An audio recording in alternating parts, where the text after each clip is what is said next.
Bismillahirrahmanirrahim. Assalamualaikum warahmatullahi wabarakatuh. Alhamdulillah, salatu wassalamu ala rasulillah wa ala alihi wa sahbihi wa mawalah. Ashhadu an la ilaha illallah wahdahu la syarikalah wa ashhadu anna muhammadan abduhu wa rasuluh la nabiyya ba'dah. Allahumma fassalli ala hadhan nabiyil karim sayyidina wa maulana Muhammadin wa ala alihi wa sahbihi wa man tabi'ahum bi ihsanin ila yaumiddin, amma ba'd.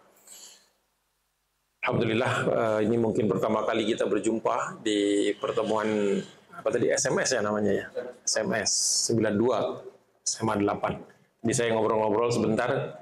Tahun 2019 saya pernah ngisi di Al Irfan angkatan 88, pengajian angkatan juga waktu itu, hari Ahad kalau nggak salah jam 10-an lah pagi, sebelum Covid itu. Sebelum Covid, diundang oleh Pak Mirza, mungkin senior, ibu-ibu dan bapak-bapak di sini. Beliau waktu itu kerjanya di BNI Syariah sebelum merger ke BSI. Kemudian ada kalau nggak salah FKUI angkatan 92 juga ya kalau nggak salah ya. 92 juga mengisi punya acara online kalau tidak salah. Jadi saya juga pernah ngisi di situ. Jadi SMA 8 tidak asing lah, tidak terlalu asing bagi saya. Ya. Kakak ipar saya juga Dwijo Priyadi itu kalau tidak salah ini juga angkatan 89 kalau nggak salah. 89, satu angkatan di atas saya. Saya 90, tapi bukan dari SMA 8, dari SMA Saverius 3 Palembang. Iya, kalau makanya tadi saya ngobrol-ngobrol dengan bapak-bapak, ya semua orang ada masa lalunya. Iya, jadi itulah. Nggak apa-apa, yang penting masa sekarang dan masa yang akan datang kan. Itu, jadi mudah-mudahan kita tetap menatap ke depan, walaupun sejarah ini sebenarnya menatap ke belakang juga. Ya, jadi mungkin tidak full sejarah karena panitia mengusulkan sejarah umat Islam dari zaman Nabi dari nabi-nabi sampai kepada sekarang. Waduh, saya bilang itu kita bisa duduk sampai besok itu. Saking panjangnya, jadi agak sulit ya.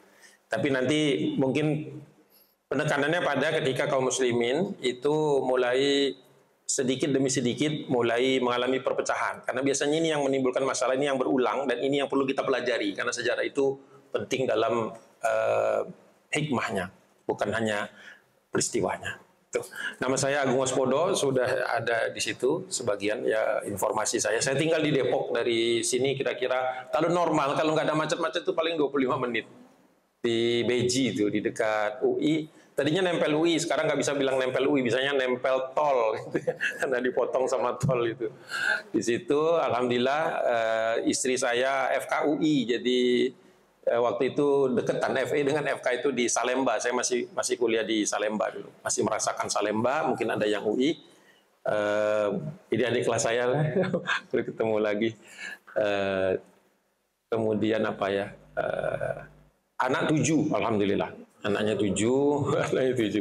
Banyak kata orang kaget itu anak 7. Padahal kita yang jalanin biasa aja, nggak aneh-aneh banget ya. Memang berat dan istri saya tangguh, jadi masya Allah. Bisa selesai dengan baik, alhamdulillah. Anak yang paling kecil yang SMP sudah mondok, jadi kami udah balik berdua lagi. Tapi hari ini 3 anak, nomor 2, nomor 3, nomor 4 masih sedang di rumah. Jadi nanti sore pada pulang semua, pulang Bandung, pulang ke tempatnya masing-masing. Dan Rebu yang nomor 4 itu balik ke Kairo, dia masih kuliah di Al Azhar. Itu jadi anak-anak jauh-jauh gitu ya, jauh-jauh. Nggak apa-apa jauh-jauh, yang penting dia semangat belajar lah. Kalau mereka masih semangat belajar, kita sebagai orang tua agak tenang. Karena orang yang meniti ilmu itu selalu dijaga Allah kan. Ya, jadi kalau dia mau S2, terusin, mau S3, ayo terus gitu. Jadi mungkin bapak ibunya nggak bisa, anak-anaknya bisa. Itu saja mungkin sedikit perkenalan. Apa yang kita mau bahas di sini, tadi saya sudah kasih prolog sedikit bahwa sejarah umat Islam itu panjang sekali. Secara umum, kalau misalnya dari Nabi Adam, itu kan Nabi Adam adalah seorang Muslim kan ya. Jadi semua nabi itu sebenarnya seluruhnya muslim, tidak ada yang tidak muslim. Nggak ada tuh nabi Yahudi, nabi Nasrani, nggak ada. Semuanya muslim. Tapi mereka ini kemudian oleh umatnya dikhianati, dilawan, dibangkang. Jadi muncullah macam-macam agama itu. Nah, kita tidak fokus di situ. Kita fokus di era kaum muslimin yang risalahnya dibawa oleh Nabi Muhammad SAW. Yang Al-Qurannya ada di tengah-tengah kita, dan kemudian hadis-hadisnya, sunnah-sunnah Nabi ada di sekitar kita. Masih ada semua. Kitabnya lengkap sekali. Tinggal kalau saya sering bicara kepada grup-grup pengajian yang rutin dengan saya itu, kalau waktu kita dihabiskan hanya untuk belajar ilmu agama saja, itu sampai meninggal kita nggak bisa ngurus yang lain. Itu saja, saking banyaknya. Jadi jangan pernah ada yang mengklaim sudah mengetahui seluruhnya, itu impossible. Impossible kita tahu semuanya, hanya ulama-ulama zaman dulu saja yang memang fokus di situ, yang tidurnya hanya sejam 2 jam sehari. Kita nggak mungkin bisa. Kita nggak mungkin bisa, belum lagi hawa nafsu kita, belum lagi lifestyle kita, tidak akan bisa. Gitu. Jadi barang siapa yang Allah mudahkan jalannya untuk belajar kayak seperti sekarang ini nih, ini taman surga, ya, ya. Taman surga ini, jadi harus diapresiasi ini. Yang punya rumah ini berkahnya luar biasa, banyak sekali. Yang ngumpulin orang dan ngumpulin malaikat yang nggak kelihatan. Ngumpulkan dalam pertemuan-pertemuan majelis zikir di mana dibacakan Al-Quran dan nanti kita bacakan juga hadis-hadis Nabi. Itu para malaikat itu nggak pulang sebelum kita semuanya pulang. Gitu. Tapi asal niatnya datang ke sini betul-betul karena Allah. Reuni itu judul aja, reuni angkatan itu judul aja. Yang intinya adalah karena Allah SWT. Nanti masing-masing kita dikawal sama malaikat sampai ke rumah, balik ke rumah lagi. Nah itu harus ada di dalam jiwa kita, ada di dalam diri kita supaya kita itu rindu dan terus ingin belajar. Barang siapa yang sudah merasakan nikmatnya belajar, dia tidak akan mau berhenti. Jadi kalau kita masih berhenti itu masih mungkin belum serius, belum dapat curahan kasih sayang dari Allah Subhanahu Wa Taala. Begitu. Openingnya begitu. Jadi dari zaman Nabi Muhammad SAW disebut zaman Nabawiyah atau Nubuwah yang Nabawiyah. Setelah zaman Nabi Muhammad SAW ada 4, ada yang mengatakan 5 penerusnya dari Abu Bakar As-Siddiq, Umar bin Al-Khattab, Utsman bin Affan, Ali bin Abi Thalib plus anaknya Ali walaupun cuma 6 bulan, Al-Hasan bin Ali bin Abi Thalib, kakaknya Al-Husain. Itu yang disebut dengan Khulafaur Rasyidin. Khalifah itu penerus, bukan pengganti Nabi karena Rasulullah nggak mungkin diganti kan. Khatamul Anbiya wal Mursalin, Nabi penutup dan Rasul penutup, tidak ada lagi setelah itu. Jadi para sahabat ini nggak mau disebut khalifah aslinya, mereka maunya dipanggil Amirul Mukminin, pemimpin kaum mukminin. Jadi setara dengan mukmin yang lain, cuma dikasih jabatan memimpin sehingga hisabnya paling banyak. Makanya mereka ketika diangkat itu beristighfar. Kalau kita dikasih jabatan senangnya bukan main ya, dansa gitu. Saya ngeliat orang kok diangkat jadi pemimpin kok girang gitu. Padahal hisabnya nambah. Hisabnya nambah. Para sahabat itu sampai Umar bin Abdul Aziz di zaman Muawiyah itu setelah dipilih dia ngomong lagi. Kalau kalian masih ragu, kalau kalian nggak yakin, atau kalian mau milih yang lain, sekarang saatnya. Mumpung saya belum mimpin, tolong diganti orang lain. Sekarang nggak ada itu pemimpin diangkat terus hari itu juga, detik itu juga minta diganti. Nggak ada. Yang ada disuruh mundur kayak bupatinya Pati itu nggak mau mundur. Nggak mau mundur. Zaman dulu hari pertama diangkat mau mundur. Saking beratnya dia langsung membayangkan betapa beratnya hisab. Ya kita ini santai banget karena kita nggak mikir hisab. Begitu. Nah itu Khulafaur Rasyidin. Ya kurang lebih 35 tahun lah plus minus. Setelah itu berganti masa menjadi Daulah Bani Umayyah. Atau kadang-kadang di Indonesia dimudahkan Umayyah. Umayyah itu nama orang. Bukan nama satu masa gitu. Kalau masa dia Umawi jadinya. Umayyah. Ya, jadi karena daulah itu muannats maka tak marbuto ngikutin ya itu. Nah, jadi Daulah Umayyah. Nah, Daulah Umayyah itu sudah mulai ada kekurangan-kekurangan, tapi masih bagus, masih relatif bagus. Sekalipun banyak fitnah di situ terjadi fitnah, tapi prestasinya juga banyak. Nah, setelah itu datang Bani Abbasiyah. Abbasiyah. Panjang sekali itu. Dari 1 2 3. Sekitar 3 abad, 3 sampai 4 abad. Panjang sekali. Nah, disitulah banyak kemunduran-kemunduran. Mulai banyak sekte-sekte, mulai banyak perpecahan-perpecahan. Nah, yang kita mau bahas ini adalah fase di mana generasi Islam itu dibagi, kalau berdasarkan kurun itu ada 5 kurun. Kalau berdasarkan fase itu dari Nabawiyah, kemudian Khulafaur Rasyidin, Bani Umayyah, Abbasiyah, Utsmaniyah. Terakhir ini udah nggak ada masanya, nanti akan balik lagi kepada Daulah ala Minhajin Nubuwah. Baru setelah itu akhir zaman, baru setelah itu Malhamatul Kubro yang muncul Dajjal, muncul Imam Mahdi, muncul turunnya Nabi Isa, sampai peperangan akhir zaman, setelah itu kiamat. Sederhananya begitu. Jadi yang kita mau bahas ini masa yang kelima, masa yang keempat, era yang keempat. Di ujung era keempat menuju era kelima. Gitu. Itu spektrumnya. Spektrumnya kalau mau dibuat ringkasannya, ya ringkasannya. Itu. Nah, kita ini berada di masa setelah kekhilafahan Utsmaniyah, ya, Turki Utsmani kadang-kadang disebutnya itu sudah berlalu. Tahun 1924 itu terakhir ada khilafah-khilafahan. Ya. Nah, sekarang kita semua harus survive dengan kondisi di mana Islam tidak menjadi syariat, sebagian besar syariat Islam itu tidak bisa dilaksanakan karena bertentangan dengan konun-konun negara masing-masing, undang-undang negara masing-masing.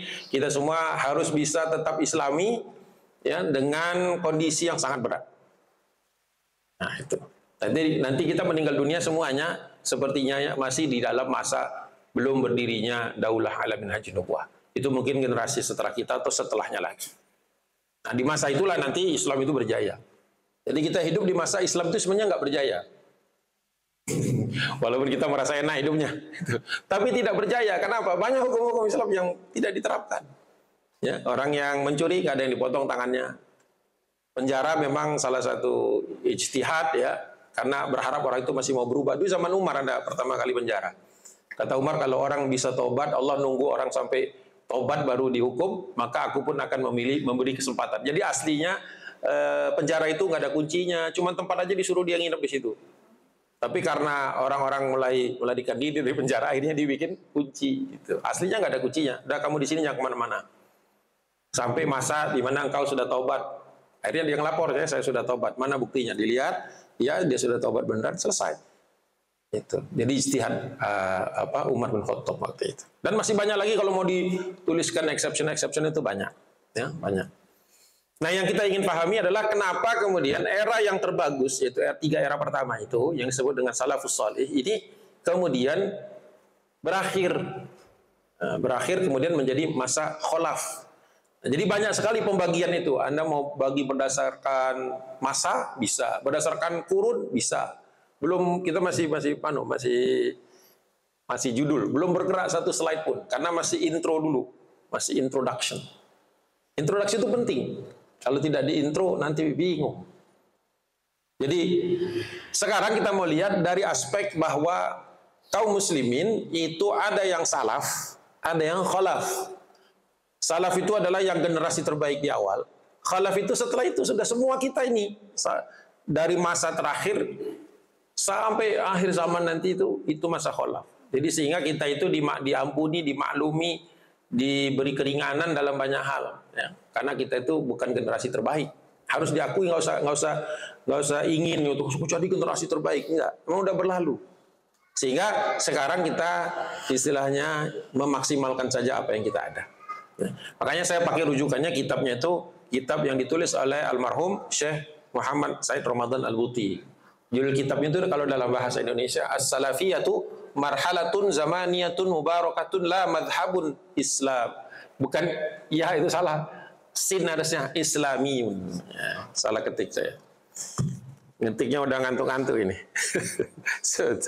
Saya foto dulu biar nanti saya koreksi. Nanti filenya saya kirim ulang. Nanti yang sudah direvisi itu yang bagus. Islamiyun, ya. Jadi kata beliau, salafiyah itu adalah sebuah marhalah, sebuah tahapan zamaniyah, era, tahun mubarakah yang penuh keberkahan. Dan dia bukan mazhab. Enggak ada orang yang bermazhab salafiyah. Kaum salafi saja itu yang di zaman yang sebenarnya itu di zaman sahabat, tabi'un, tabi'in saja tidak menamakan diri mereka salafi. Itu hanya terminologi ilmiah saja yang mengatakan bahwa mereka 3 generasi terbaik. Nanti ada dalilnya itu dari sabda Nabi SAW. Jadi dia bukan sebuah mazhab. Oh, ini ada mazhab salafi, ada mazhab bukan salafi, nggak ada. Semua orang yang kemudian berkaca kepada 3 generasi pertama bisa disebut salaf. Tapi bukan salafiyun, bukan betul-betul orang yang hidup di masa itu. Karena nggak mungkin lagi masa kita mau hidup di zaman itu. Bisa nggak kita mundur ke sana? Kalau pakai film, kartun, bisa itu pakai mesin apa? Mesin apa tuh yang bawa mundur itu? Mesin waktu. Dulu zaman nonton ini nggak? Back to the Future nggak? Dulu. Nonton ya? Angkatannya nggak? Angkatannya? Seangkatan. Nonton Back to the Future itu kan? Michael J. Fox itu masih muda.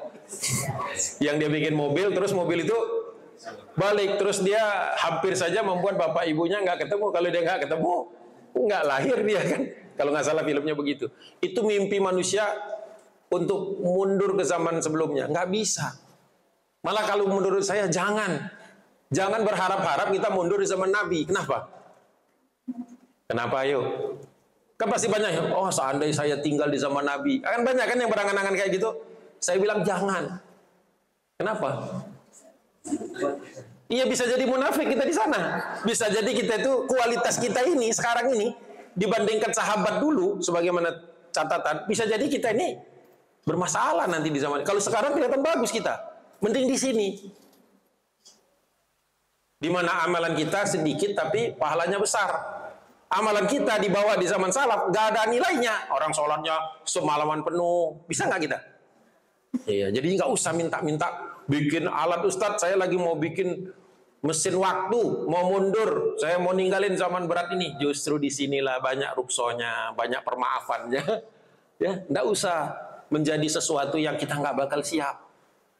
Zaman dulu ya kan, para ibunda dulu, para istri nggak ada yang nolak di poligami. Jadi ibu-ibu jangan mau pulang ke zaman dulu, pasti berat. Ini sederhana saja saya ngasih tahu supaya jangan ada yang angan-angan kepingin balik ke zaman salaf. Bisa jadi aneh itu kan, kok kamu sendiri gitu aneh. Buat mereka itu aneh. Nah, itu jadi ya udah, tapi itu bukan itu yang saya mau bahas. Saya ingin memberitahu saja bahwa generasi salaf sudah berlalu. Nah, gitu. Jadi jangan kita merasa kita yang paling benar. Nah, itu nggak ada juga. Oke, slide pertama minta tolong digeser. Al-ma'na al-istilahiyu al-mustaqirru li hadhil kalimah huwa qurunu thalathatul ula min umuri hadhil ummatil islamiyati. Nah, itu. Jadi ada kitabnya itu berbahasa Arab. Saya ambil ini muqaddimahnya saja. Muqaddimah itu kalau saya terjemahkan semua, itu bisa kalau misalnya ini berapa halaman? 11 ya? 11 halaman. Berarti kita perlu halaman itu sekitar 30 halaman muqaddimahnya itu. Berarti 3 kali pertemuan untuk bahas pengantar. Belum masuk bab 1. Bab 1-nya 300 halaman, bab 2 200 halaman. Kapan selesainya satu kitab itu? Padahal kitab itu sangat penting untuk memahami apa-apa yang harus kita lakukan sekarang sebagai orang mutaakhirin, sebagai generasi khalaf, orang-orang yang sudah jauh dari Islam, jauh dari perfection jauh. Kita bereskan semampu kita saat ini. Nah, itu saya ambil sedikit-sedikit saja. Yang dimaksud ini pakai color coded ya, ini kebiasaan saya supaya sekaligus kalau yang sudah bisa bahasa Arab bisa merujuk. Oh, ini maksudnya sini ini. Jadi makna warna itu sama dengan yang bahasa Arabnya gitu. Paham maksudnya? Yang biru ke biru, yang kuning ke ungu, yang ungu ke ungu, ke hijau ke hijau. Nah, itu. Nah, jadi gampang melihatnya, jadi lebih mudah. Jadi makna terminologis yang baku untuk kata ini yaitu apa? Salafi atau salafiyah itu adalah 3 kurun, al-kurunu al-thalathatu al-ula, 3 masa pertama saja. Ya. Dan ini sesuai dengan hadis ya, wa innama masdaruhu qaulu Rasulillah sallallahu alaihi wasallam fi ma rawahu asy-syaikhani min riwayati Abdi ibn Mas'ud. Abdullah bin Mas'ud itu harusnya Abdullah bukan Abdi. Maaf ini. Abdullah bin Mas'ud aslinya itu. Jadi ini sesuai dengan hadis Nabi SAW yang diriwayatkan oleh Ibnu Mas'ud di slide kedua. Nah, ini hadisnya yang mungkin kita sering dengar ya. Qala Rasulullah SAW, khairun nasi qarni, kata Nabi, sebaik bagi manusia yang sezaman dengan aku. Thumma alladhi yalunuhum thumma alladhi yalunuhum. Kemudian yang terbaik kedua setelah itu, dan terbaik kedua, terbaik ketiga setelah itu. Tsumma yaji'u, setelah itu datang aqwamun, kaum. Jadi Rasulullah ini sampai ngasih tahu 3 generasi yang paling bagus. Setelah itu ada kaum sampai akhir zaman. Tasbiku syahadata, di mana persaksiannya ahaduhum itu hum wan ahaduhim, salah itu ahaduhum di mana persaksiannya itu yaminuhu wa yaminuhu syahadatahu. Di mana persaksian seseorang itu lebih dahulu datangnya daripada sumpahnya, dan sumpahnya lebih dahulu dari persaksian. Itu ungkapan yang sulit dipahami. Intinya saya kasih masuk dalam kurung itu, kaum yang semakin tidak bisa dipercaya persaksian maupun sumpahnya. Itu yang maksud Nabi itu, setelah 3 angkatan, setelah 3 generasi, setelah 3 kali generasi tadi, setelah itu orangnya sulit dipercaya. Nah itu, sulit dipercaya. Ada nggak yang bagus? Ada, tapi semakin sedikit, semakin sedikit, semakin. Makanya orang baik di zaman kita ini bagus banget di mata Nabi, karena masanya sudah mundur. Jadi beruntunglah tinggal di masa ini, tapi gairah Islamnya tinggi, itu beruntung. Nah, karena orang yang gairahnya tinggi di zaman Nabi hampir semuanya. Makanya saya katakan jangan mundur waktu. Nanti kita termasuk yang munafikin tadi. Nah, jadi Rasulullah sendiri mengatakan tidak ada lagi generasi yang lebih baik daripada generasiku. Qarni, eraku, kurun, kan bahasa Indonesia kurun itu dari bahasa Arab, tapi kita mengkafkannya dengan ka, kurun, aslinya qaf itu. Kurun. Qarnun, kalau jamak, kalau tunggalnya qarnun, mufradnya qarnun, kalau jamaknya kurun. Gitu. Jadi perkataan Nabi sendiri, ini kalau yang disebut dengan syaikhan, kalau ketemu hadis ada syaikhan, syaikhanu, itu artinya 2 orang syekh. Siapa 2 orang syekh kalau hadis itu yang sahih itu? Bukhari dan Muslim. Sama dengan kita mengatakan muttafaqun alaih atau HR Bukhari, HR Muslim. Nah, itu maksudnya 2 orang itu. Jadi kalau hadis sudah ada di 2 kitab tersebut, kesahihannya tidak perlu dipertanyakan lagi. Itu maksudnya. Ya. Jadi Bapak dan Ibu yang dirahmati Allah SWT, alhamdulillah kita masih semangat, masih mau ngaji, masih mau nutup aurat, masih menjaga akhlak, masih takut dengan riba, mau tidak suka berbohong gitu, dan seterusnya semua akhlak Islam yang baik itu bagus banget di zaman sekarang ini, karena orang itu susah begitu. Jangan lupa ditanamkan nilai-nilai itu kepada anak-anak. Ya, kalau suami dan istri itu udah urusan sendiri-sendiri, udah jelas ya.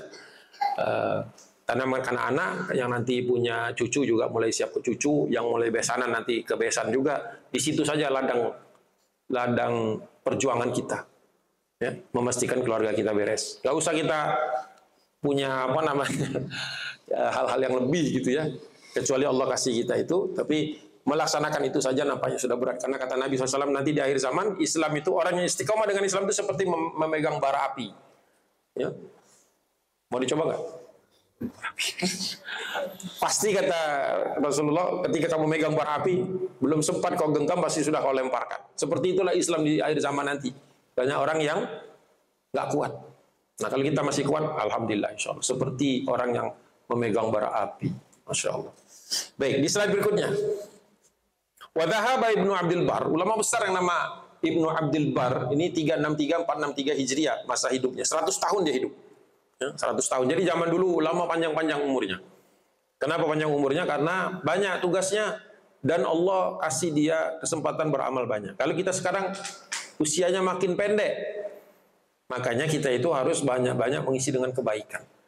Ya, berhenti dari hal-hal yang buruk, mengadu domba, apalagi macam-macam lagi, menilai-nilai orang lain ya secara berlebihan, nggak usah. Ya, fokus kepada diri sendiri. Bagus kalau misalnya sudah ada angkatan seperti ini, jaga terus kekompakan, mengaji dengan cara yang sesuai dengan manhaj salafus saleh ya, sehingga kita mudah-mudahan nanti diampuni Allah Subhanahu wa taala dan dimasukkan ke dalam surga insyaallah. Wa dhahaba Ibnu Abdul Bar ila annaha thabitatun limajmu'il muslimina fi tilkal usuri thalatha. Ketika ditanya bagaimana menurutmu, apakah semua orang di masa 3 masa yang disebut Nabi terbaik itu semuanya baik? Kata dia, iya, semuanya baik. Tapi secara individu, ammal afrod, bahasanya itu, secara individual, faqad la tantabiqu al khairiyah. Tapi secara individu tidak semuanya itu bisa bagus. Itu saja di zaman salaf itu begitu lewat dari, kan di zaman Rasulullah kan ada orang munafik, ada orang musyrik. Jadi tidak semua orang, jadi definisi sahabat itu bukan orang yang hidup sesama Nabi, tapi ada tambahannya, hidup sesama Nabi, bertemu Nabi, beriman kepadanya sampai meninggal dunia. Karena ada yang beriman, ada yang murtad. Di zaman Nabi ada yang murtad. Ada yang murtad, lari ke Mekah waktu itu. Bayangin, kita kepingin sekali tinggal bersama Nabi kan? Hati kecil kita kepengen tinggal bersama Nabi. Tapi di zaman Nabi ada orang yang sudah beriman dengan Nabi tapi murtad. Coba, kalau sekarang ada orang murtad, mungkin kita bisa bilang ya mungkin karena bisa dipahami lah, gitu, misalnya gitu, walaupun nggak bisa sebenarnya. Tapi di zaman Nabi itu gimana kita memahaminya? Bahwa ada orang murtad di zaman Rasul, ada munafik, ada yang menggibahi istri-istri Nabi, nggak kepikir. Kalau sekarang kalau ada orang menggibahi istri orang lain, biasa. Ya kan? Apalagi di zaman medsos, ya kan? Orang menampilkan macam-macamnya kan? Pastilah kita menggunjang-gunjing itu. Makanya kalau benar-benar ingin strict, bagus, nggak macam-macam itu sulit sekarang. Berarti kita nggak bermedsos, nggak pakai WA. Karena WA statusnya muncul, ya kan? Ngintip-ngintip, si Anu lagi ngapain itu? Ya, kepo kita tuh tinggi sekali. Kau pengen tahu kalau orang lain gimana? Zaman dulu Rasulullah, di zaman sahabat dulu, kalau ditanya bagaimana imanmu, alhamdulillah, imanku saat ini membuat aku ingin ketemu dengan engkau. Nangis kalau bersamamu ya Rasul. Gak pernah mikirin yang lain. Gitu.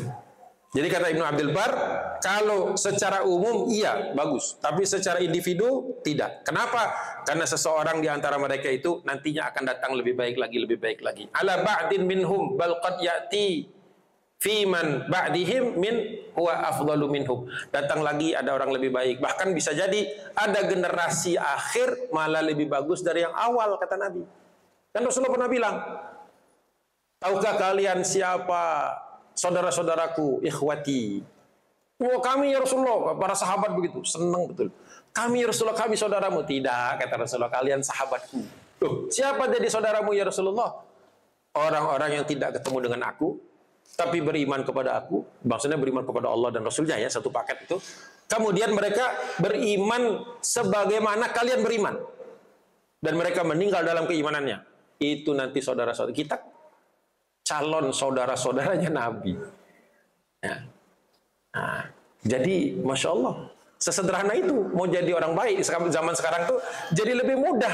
Kalau kita lihat dari perspektif bahwa Rasulullah pernah mengatakan seperti itu. Dan Rasulullah pernah memberikan janji-janji kepada kita, janji yang bagus-bagus. Ya. Kalau misalnya nggak muat daripada empel-empelan, maju dikit aja, nggak apa-apa. Nggak ada larangan kan melewati garis biru itu? Boleh kan? Boleh. Wah, kalau boleh maju aja, karena ibu-ibu kayaknya masih lebih banyak lagi. Soalnya kalau udah nempel, anget gitu, akhirnya ngantuk, tidur. Jadi maju aja Bu. Saya nggak tahu berapa banyaknya biasanya hadirnya, ya maju aja, nggak apa-apa. Nggak apa-apa. Lebih depan dulu para sahabat Nabi kalau ngumpul dengan Rasulullah maunya paling depan. Kalau sekarang maunya paling belakang karena dekat makanan. Ada makanan ya, betul kan? Ada makanan makanya besok makanan taruh depan. Jadi orang-orang pada maju. Jadi gitu. Ya kita nggak usah terlalu tegang ya ngajinya ya. Ya santai aja. Atau di sini mungkin boleh nggak kita rubah sedikit? Karena biasanya kalau diakhirkan itu ada yang nggak nanya atau nggak sempat nanya, takutnya itu. Boleh nggak? Nanti saya kasih jeda 2-3 slide sekali. Mungkin ada yang mau nanya sekarang boleh gitu. Kalau nunggu di belakang, takutnya lupa. Kalau boleh kita switch. Jadi begitu selesai kajian selesai gitu kan? Ada yang mau nanya? Kalau nggak ada lanjut gitu, tapi kalau ya lanjut ya, lanjut dulu ya. Oke, belum panas. Oke, slide berikutnya. Nah, mulai masuk kita. Wa tataba'at al firaqud dhallah. Nah, bahasanya itu ya tasyuddu. Nah, ya tasyuddu anis sirati tilkal usuri thalatha. Setelah itu muncullah kelompok-kelompok sesat. Jadi setelah 3 masa tadi mulai, selama 3 masa itu ada memang yang nyeleneh-nyeleneh, tapi kecil sekali, sedikit sekali jumlahnya. Tapi setelah 3 masa ini, kata Syekh Ramadan Al-Buti, mulai banyak yang menyimpang. Ya, Masya Allah, syad, ya, mulai keluar, mulai berani keluar. Kenapa? Di zaman itu, mulai banyak menerjemahkan dari luar khasanah Islam. Memang ada yang bagus itu untuk ilmu pengetahuan, astronomi, kedokteran, itu bagus. Tapi ketika mulai menerjemahkan filsafat, kan filsafat zaman sebelumnya itu tidak selalu berdasarkan wahyu. Ya, bisa berdasarkan pemikiran manusia. Walaupun ada yang benar, dipakai juga, disaring juga, tapi banyak juga yang keliru sehingga muncullah kebiasaan-kebiasaan buruk. Ya, mulailah muncul kebiasaan buruk. Kapan itu? Setelah era atau masa yang ketiga. Nah, jadi memang salah satu ciri kita di zaman ini banyak sempalan-sempalan, ya kan? Banyak sekali aliran-aliran. Coba dulu beberapa waktu yang lalu di bulan ini juga saya ngisi kajian di PNM, kemudian ngasih di KPK. Itu kita bahas permintaan ya untuk membahas penyimpangan-penyimpangan. Saya bilang kenapa gitu penyimpangan-penyimpangan ini bahas. Saya bilang KPK itu kita stick ke kurikulum kita saja. Kebijakan Umar dalam mengatasi korupsi. Nggak apa-apa Ustaz, sekali-kali kita jangan yang itu terus kata dia.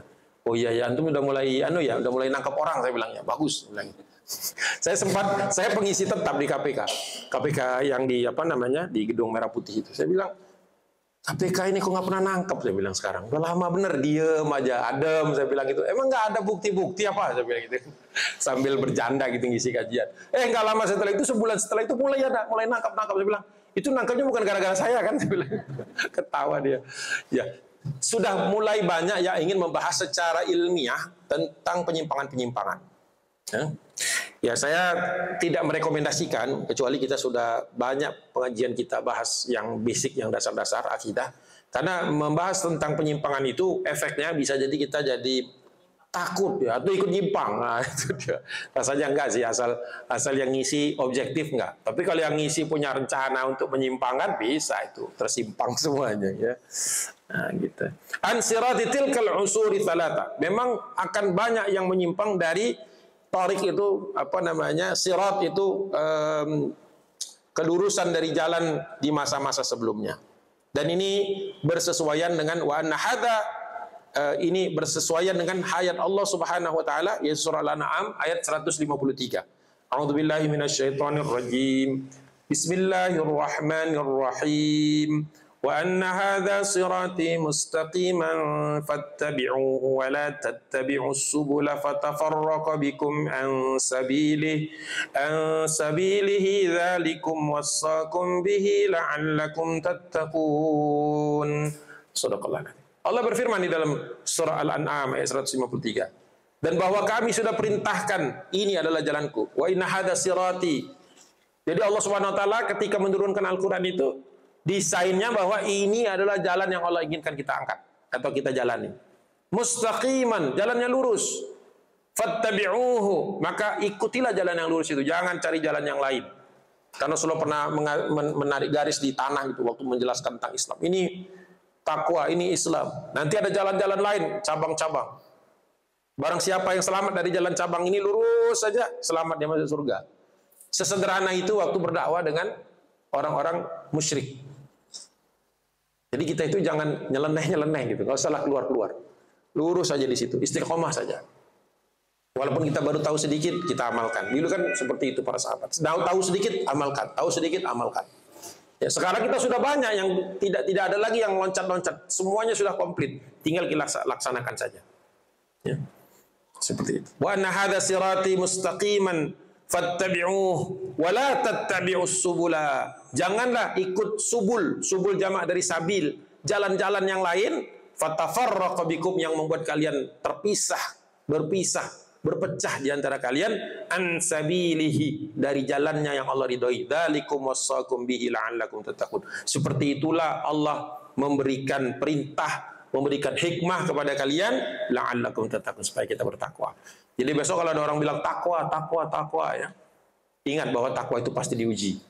Seperti tadi jalan yang lurus, ada cabang-cabangnya. Kadang-kadang cabang-cabang ini, yang lurus itu kadang-kadang kelihatannya kayak jalan orang miskin. Yang bengkok ini kelihatan jalan orang kaya. Makanya banyak orang belok. Dan kita punya kecenderungan ikut orang banyak. Padahal yang banyak itu belum tentu benar. Itu belok. Terus ada lagi satu jalan zuhud. Di sini jalan penuh gelimang dunia. Belok semua. Ada jalan orang jujur. Dilihat pas di jalan jujur itu banyak yang nggak dapat dudukan, nggak dapat jabatan. Tapi jalan yang bengkok, yang berjamaah korupsi, berjamaah berbohong, ini jadi semua, ini naik semua, karirnya moncer. Nah, sudah seperti itu ujian kita itu, lulus nggak kita? Lulus nggak kita? Jadi sejarah Islam itu juga sebenarnya isinya itu. Ketika ada sultan yang kejam, tapi ada sultan yang adil, bijaksana. Ada sultan yang penakut, ada musuh datang malah dia sembunyi, malah meninggalkan umatnya hancur Baghdad gara-gara pimpinannya menghilang. Tapi ada Salahuddin Al-Ayyubi yang mengajak umat ini untuk bersemangat kembali untuk menegakkan Islam. Ada masa orang kemuan semuanya nggak percaya bahwa Konstantinopel akan futuh. Padahal ada hadis Nabi kan, la tuftahan al-Qustantiniyah fala ni'mal amir amiruha wala ni'mal jais dzalikal jais. Kalian pasti akan membebaskan kota Konstantinopel, sekarang Istanbul. Ya. Fala ni'mal amir amiruha, sebaik-baik pemimpin nanti pemimpin yang membebaskan itu. Wala ni'mal jais dzalikal jais, pasukannya pun yang terbaik. 7 abad baru jadi. 7 abad Rasulullah meriwayatkan hadis, menyampaikan hadis tersebut ketika kaum muslimin lagi capek-capeknya gali parit di perang Khandaq tahun ke-5 Hijriah. Baru terwujud ucapan Nabi itu di 853 Hijriah. 800 tahun. Kita kalau dikasih usia 800 tahun istiqomah nggak? Dikasih 100 saja udah goyang itu. Ya, coba lihat. Ya, banyak yang kita yang sudah sakit-sakit. Baru 50-an atau menjelang 50 udah mulai sakit. Rasulullah usia 53 tahun baru berperang Badar. Waktu sehat banget Rasulullah. Meninggal dunia usia 64 tahun. Ada yang mengatakan 63 tahun. Berperang 28 kali. Istrinya berganti-gantian ngikut. Jadi istri Nabi itu punya pengalaman semua bersama Nabi dalam perjalanan panjang. Bukan jalan-jalan, bukan apa istilahnya holiday, healing gitu ya. Healingnya istri-istri Nabi itu ya diajak perang. Sekalinya diundi mau kemana ini, mau jalan-jalan kemana? Ternyata ke Uhud, ke Khandaq nggak ada yang diajak. Ke Tabuk, Rasulullah, iya Rasulullah ikut berangkat ke Tabuk. Film apa namanya pertempuran Mu'tah Rasulullah tidak berangkat, ngirim orang. Begitu. Banyak sekali. Seperti itu kaum muslimin dulu. Ya. Mereka diuji dengan berbagai jalan, cabang-cabang jalan, jalan miskin, jalan kaya, jalan yang istiqomah, jalan yang khianat, jalan yang jujur. Masya Allah. Jadi sebenarnya sejarah itu bukan sekedar menghafal peristiwa-peristiwa, tapi mengetahui bahwa setiap peristiwa sejarah itu pasti ada hikmahnya. Jadi pentingnya kita belajar sejarah diantaranya untuk mengetahui, oh yang begini ini dulu terjadi. Oh misalnya Indonesia nih sekarang nih dengan macam-macam aturan-aturan, pajak-pajak dan seterusnya. Dulu ada juga era-era seperti ini. Kalau kita ngerti sejarah, gampang kita mencari hikmahnya. Gampang kita tahu tidak akan terganggu dengan segala macam ajakan-ajakan orang yang tidak sesuai dengan Islam. Banyak. Gitu. Jadi insya Allah belajar sejarah itu banyak manfaat. Dulu para sahabat Nabi menghafalkan sirah perjalanan Nabi itu, dulu disebutnya apa, ghazwah, ya, ghazwat, itu menghafalnya seperti menghafal Quran. Jadi kita masih perlu banyak melakukan perbaikan. Slide berikutnya, tolong. Wadhallat riyahul ahwa wal bid'i. Bid'i ini maksudnya bid'ah. Wadhalalat tatakatharu wa tatassi'u ba'da dzalik. Setelah itu kata beliau muncul angin-angin kepolosan. Nanti saya jelasin nih. Susah dijelasin bahasa Indonesia. Rih itu ya, riyah itu jamak dari rih. Rih itu angin. Al-ahwa itu mirip jujur, tapi jujur karena polos, karena nggak tahu gitu. Kan ada jujur karena tahu. Ini tahu ini bohong, maka saya memilih jujur. Nah itu yang disebut dengan siddiq. Tapi kalau ahwa itu dia nggak tahu kalau ini tuh bagus. Jadi dia jujurnya dengan polos gitu, dengan kepolosan. Nggak tahu dia, misalnya bisa jadi suatu saat dia dipelintir, ditipu, dia nggak tahu. Jadi kalau sekarang tuh mungkin lebih tepat juga disebut naif, ya. Naif itu diantaranya begitu. Dan bid'ah, banyak bid'ah dan dhalalah, dan banyak sekali kesesatan-kesesatan setelah itu berlanjut. Jadi biasanya bid'ah itu muncul ketika orang itu nggak tahu apa-apa. Kalau dia tahu, dia akan hati-hati. Nah, tapi saudara-saudara kita kadang-kadang menggunakan bid'ah itu semua orang dibid'ahkan, nah itu bahaya. Karena sesungguhnya tidak bisa kita tahu tentang penyimpangan kalau kita tidak tahu tentang perbedaan-perbedaan yang lurus dan perbedaan-perbedaannya. Ya, jadi banyak perbedaan-perbedaan yang disikapi Nabi SAW dengan cara yang sangat bijaksana. Seperti misalnya ketika perang dengan Yahudi Banu Quraidah, Itu Rasulullah memerintahkan kepada sahabat, kan Rasulullah harus menjaga parit di perang Khandaq. Setelah perang Khandaq, jadi Rasulullah bersama dengan sebagian sahabat yang menjaga parit pertahanan itu, karena musuhnya sudah hancur tapi khawatir balik. Tapi sebagian lagi kata Nabi, berangkatlah kalian ke Banu Quraidah, karena Banu Quraidah, Jibril memberitahu Banu Quraidah mengancam kita dari belakang. Itu Yahudi, Banu Quraidah. Maka berangkatlah dua rombongan kaum muslimin ini menuju Banu Quraidah. Kata Nabi, jangan berhenti sebelum sampai di kampungnya Banu Quraidah. Itu satu sahabat, kita masuk asar. Waktu asar masuk, berhenti dia. Kata orang, kenapa berhenti di sini?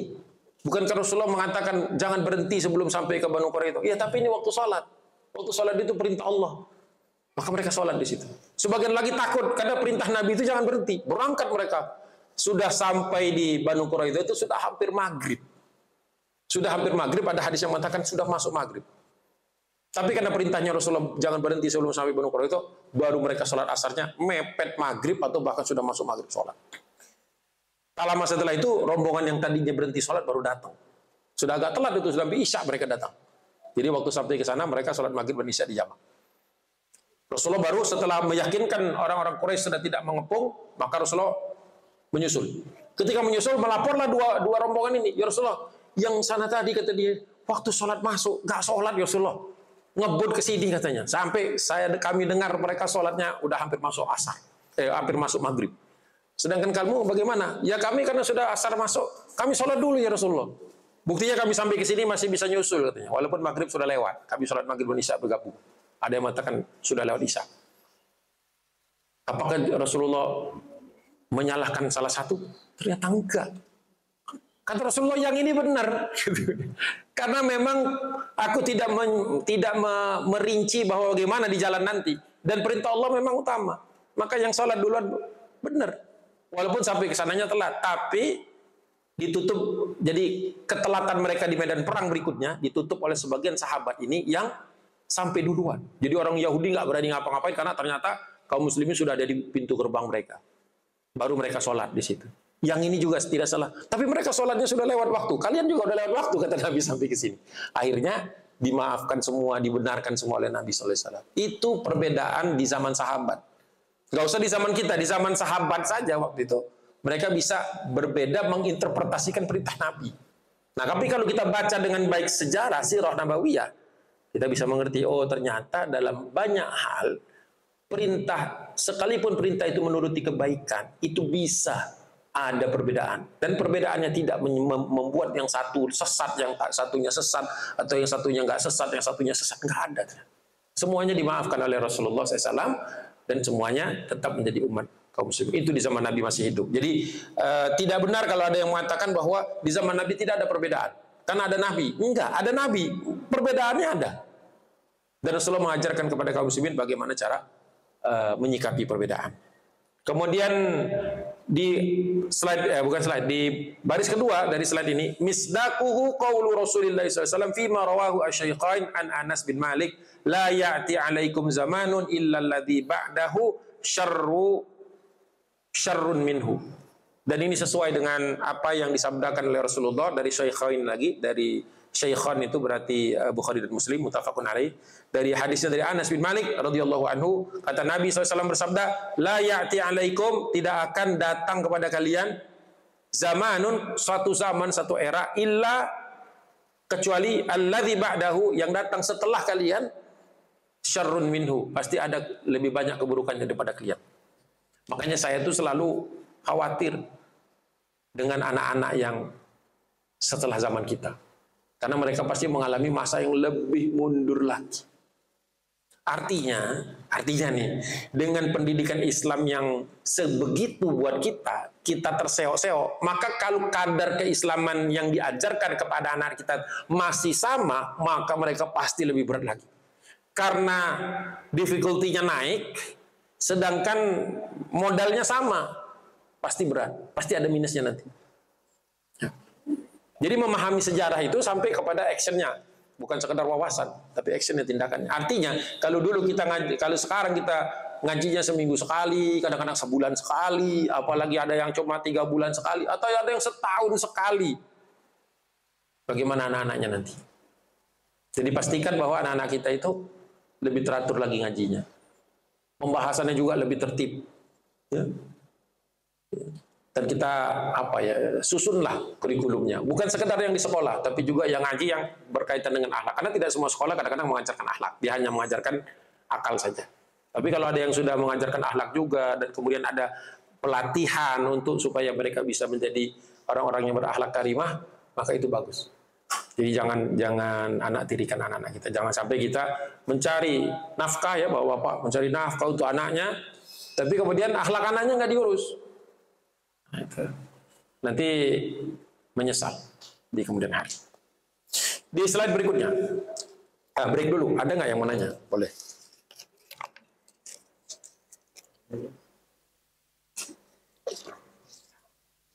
Ada nggak? Bapak boleh? Aman?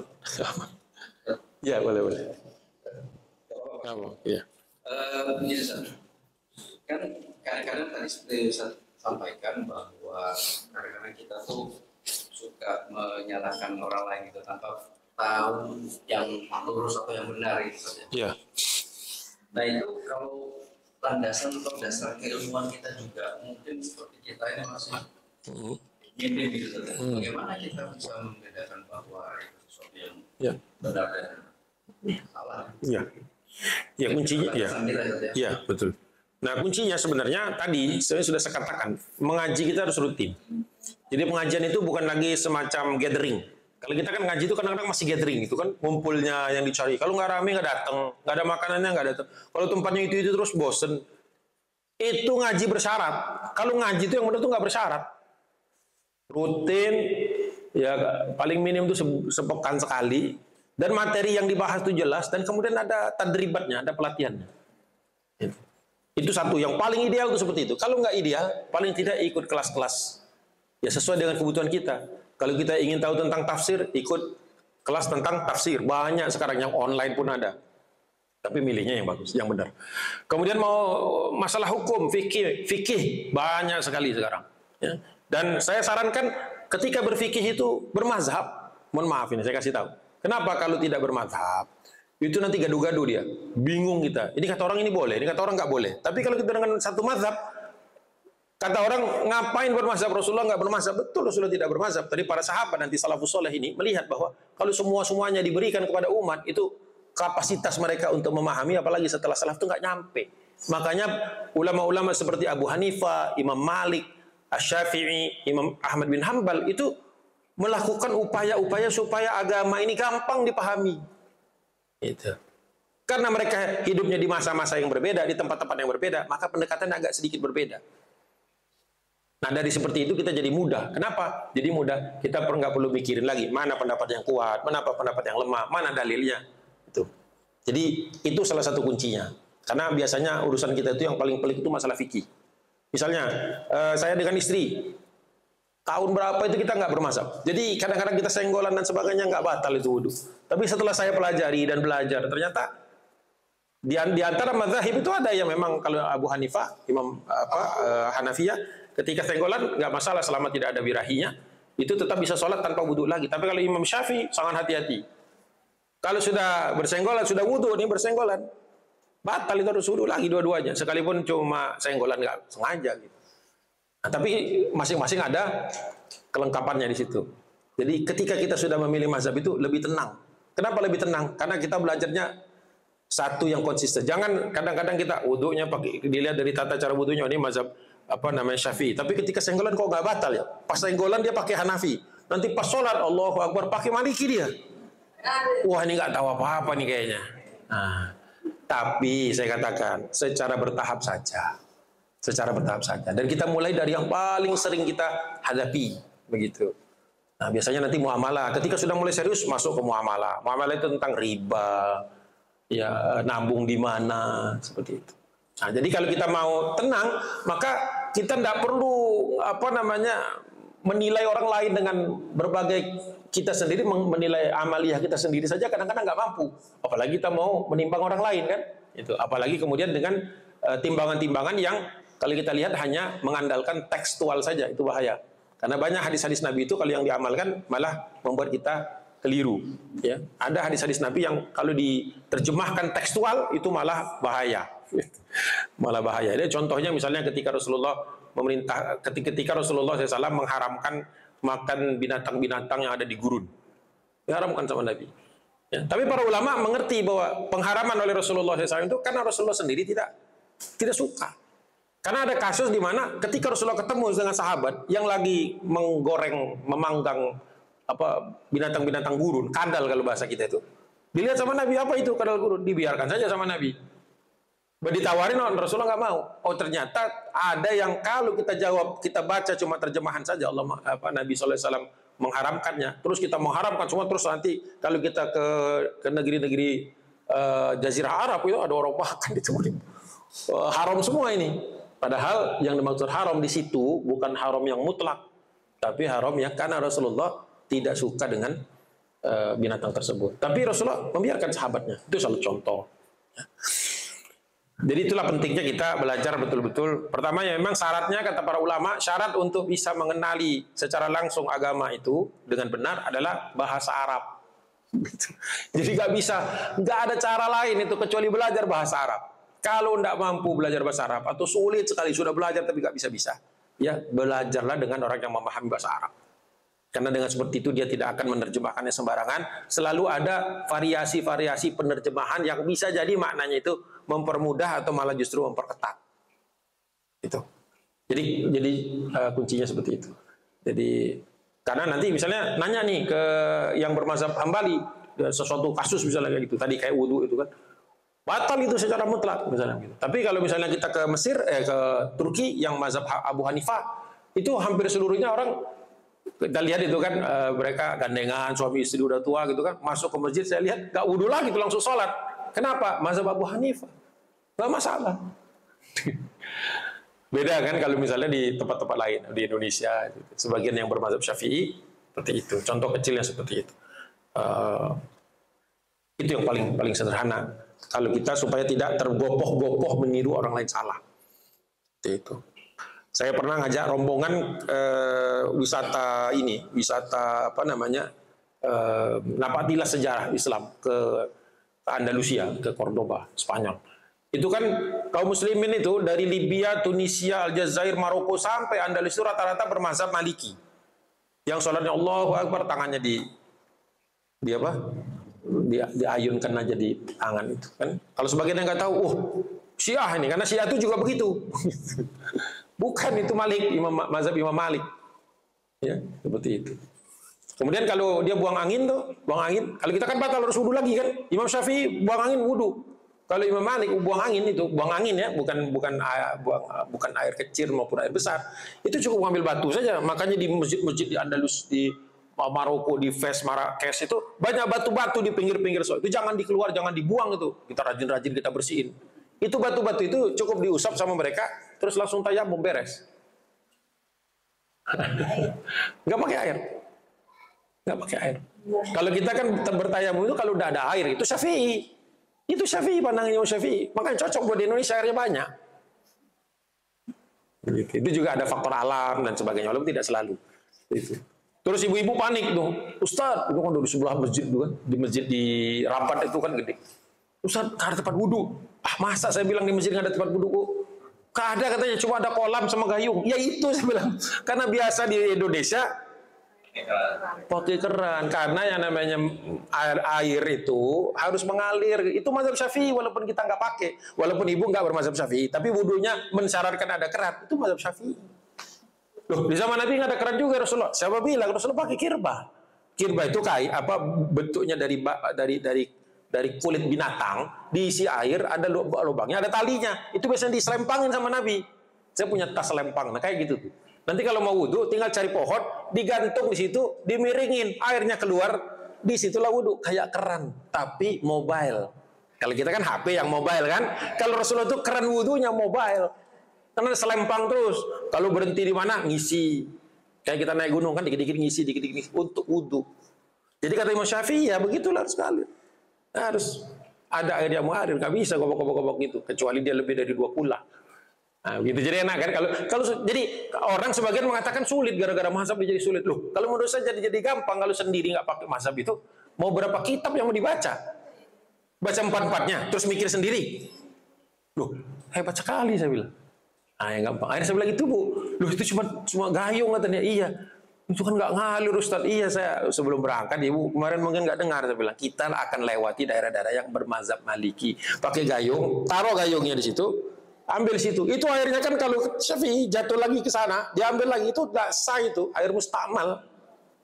Tapi Maliki nggak kenal air mustamal. Air itu mau turun dipakai lagi. Beres. Yo, itu berat itu yang berat sekali. Sama kalau ngajak ke Turki, ya kan? Mereka Abu Hanifah kan sholat subuhnya jam berapa? Sudah syuruk. Makanya orang-orang yang saya bawa itulah saya bilang suka nggak ikut briefing. Nggak ikut briefing, akhirnya apa di sana panik, Ustadz di luar udah terang, kok ini belum sholat juga, sholatlah dia di ujung sana, berjamaah lagi, aduh saya bilang, bertiga, dilihatin seorang satu masjid kan, jadi saya bilang itu Syafi'i, oh iya kata mereka Syafi'i emang begitu, gitu, karena mereka itu kalau Imam Abu Hanifah itu lebih afdol itu ketika matahari sudah mulai kelihatan, lebih afdol itu. Mengambil hadis dari yang meriwayatkan Anas bin Malik dari Jibril alaihissalam bahwa Jibril menuntun Nabi sholat subuh itu matahari sudah naik. Tapi Imam Syafi'i mengambil hari kedua Jibril datang ketika matahari belum muncul, begitu. Jadi sudah panik itu karena sudah terang. Kalau di Indonesia kan wah udah lewat subuh ini kan. Di sana malah afdol, makanya habis azan 1 jam. Kalau kita yasinan itu kan ba'da isya gitu atau antara maghrib ke isya, di sana ba'da azan subuh. Selesai yasinan, tahu yasinan berapa menit? Ya kan? Baru iqamah. Udah terang lah di luar. Allahu Akbar. Lama lagi.